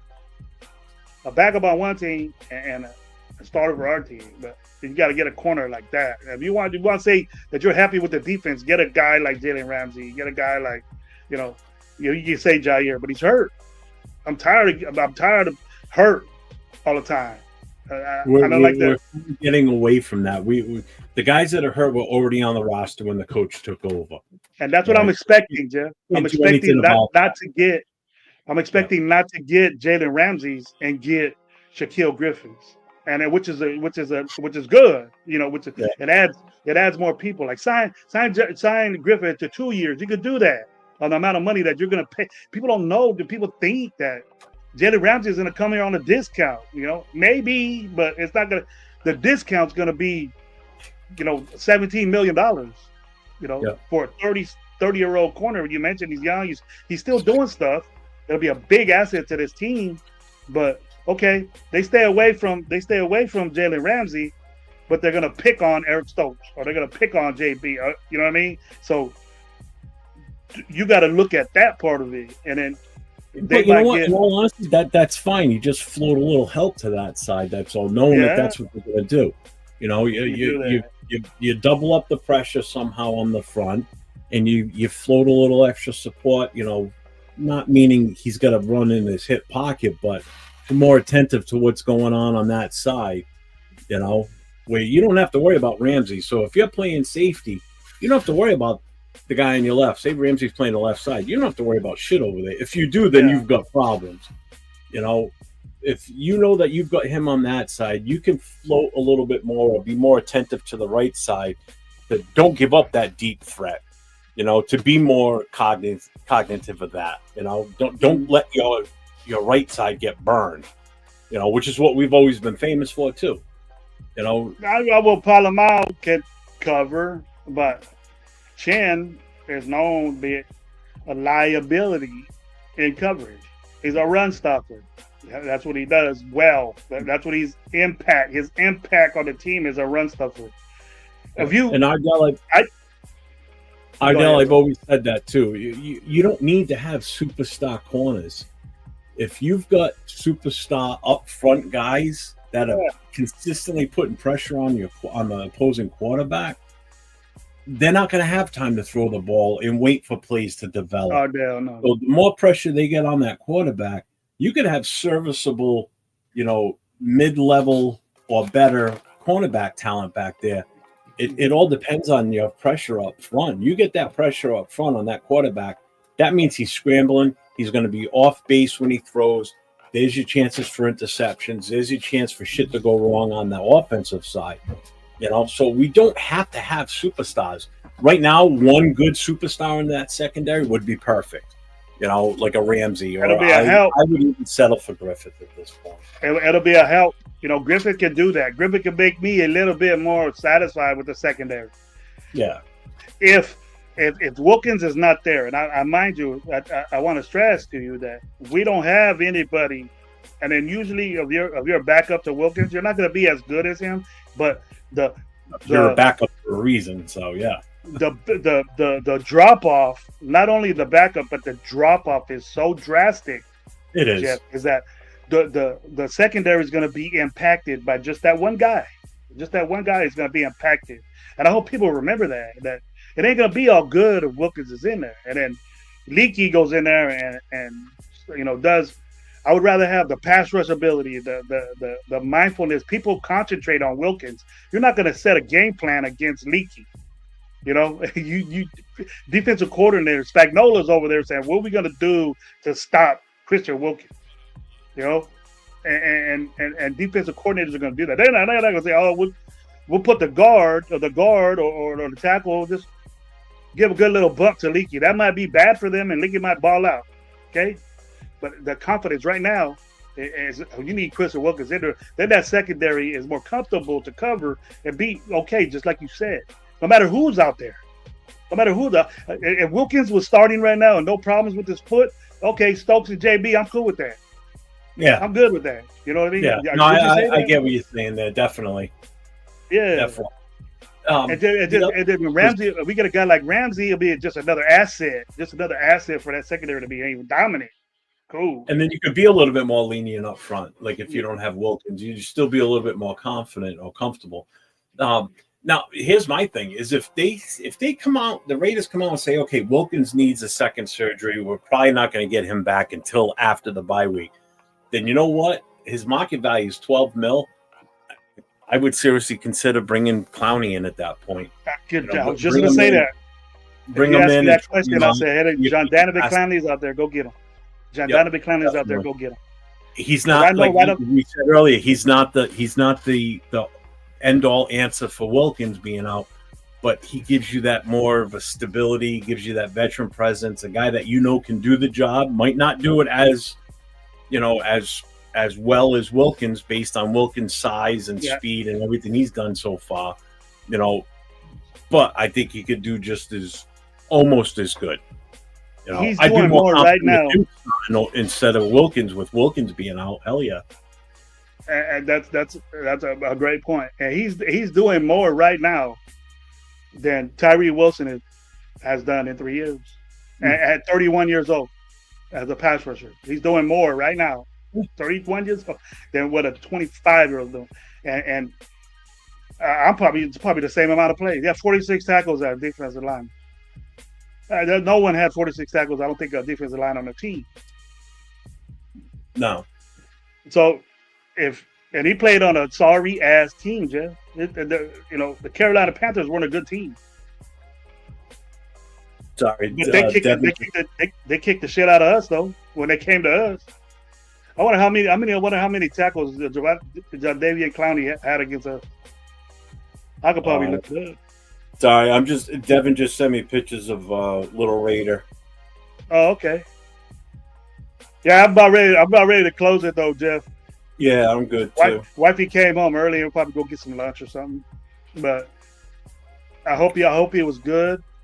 And remember that if I have a mod in here, they can put that GoFundMe back up. Put that up. I'll put that. Yeah, put that up real quick so everybody could get it.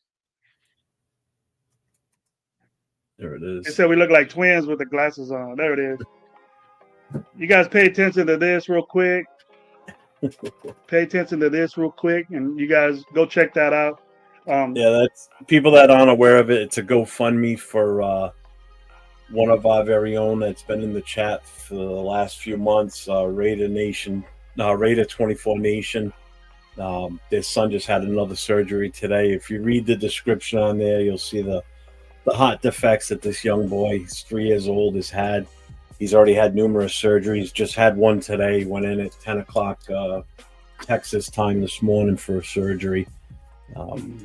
He's still. They just sent me pictures. He's still kind of out of it. He hasn't fully woken up yet, but the surgery went well today.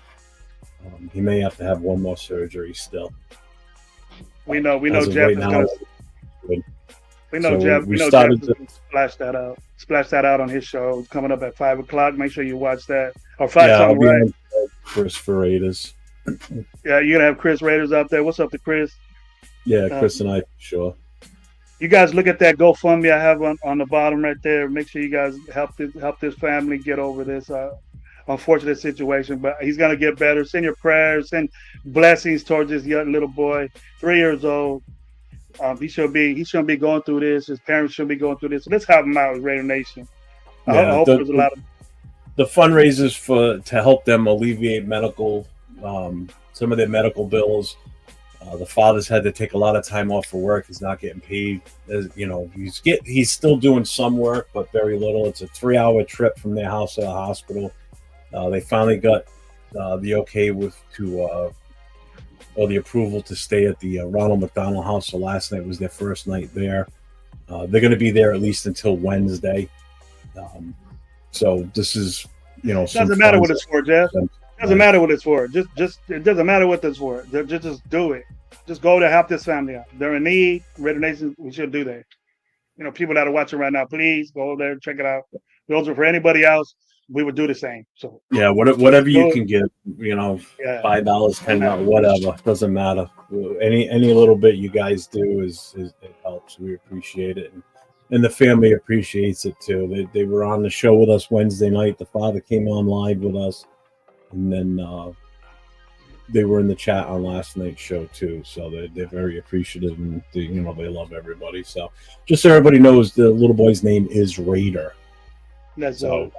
He watches the show with his dad whenever we're on, and whenever everybody yells out Raiders, he gets all excited because they think that we're yelling his name, so he gets excited. He gets a smile because it's one of the few times, if any, that that Raider smiles. So it's cute. Well, that's good, man. I'm gonna say a big up Raider. You get better, my young man. You get better like that, man. It's all. Leave a Raider in the chat for this young man and see what's going on with him. But Jeff, hey man, it was great talking ball with you. Yeah, definitely, man. Glad you came on, bro. Glad you came on. I know you wanted to push this for this. You wanted to push this for this young man, but it was great talking football with you, man. You gotta do it again sometime. Gotta do it again sometime. I'll check out your show. Weekends, I'm usually with Mrs. Gravy, but we're gonna have some fun today. So. Raider Dad, what's up, man? How you doing? Good to see you, man. Came in late. The link is in the chat right now, Raider Dad, if you got it.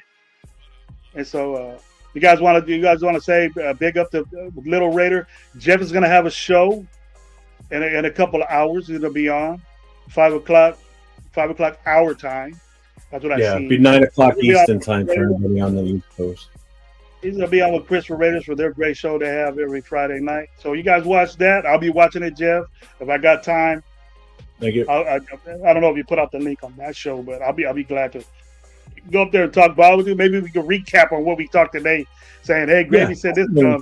Gravy said this dumb shit. Gravy said this dumb shit. I send the link to every Friday, and you're usually one of them. So it's not that I don't want to be on the show. I'm busy, man, and I'm usually somewhere real loud and stuff. Yeah, Fridays is wifey day, but sometimes I get home early, man. I love to get on. If you guys have a long show, I'll get on. But no problem. Everybody that was in the chat, man, we almost got up to 40 people up in here, so I want to thank you guys for that. I hope you guys have a great rest of the day, a great weekend. I don't do shows on the weekend, but Sunday. For sure, Raider Nation Live is going to have a show. I think we're going to have a guest We're gonna have a guest on there. Raiders Against the World. Mike is gonna be on there.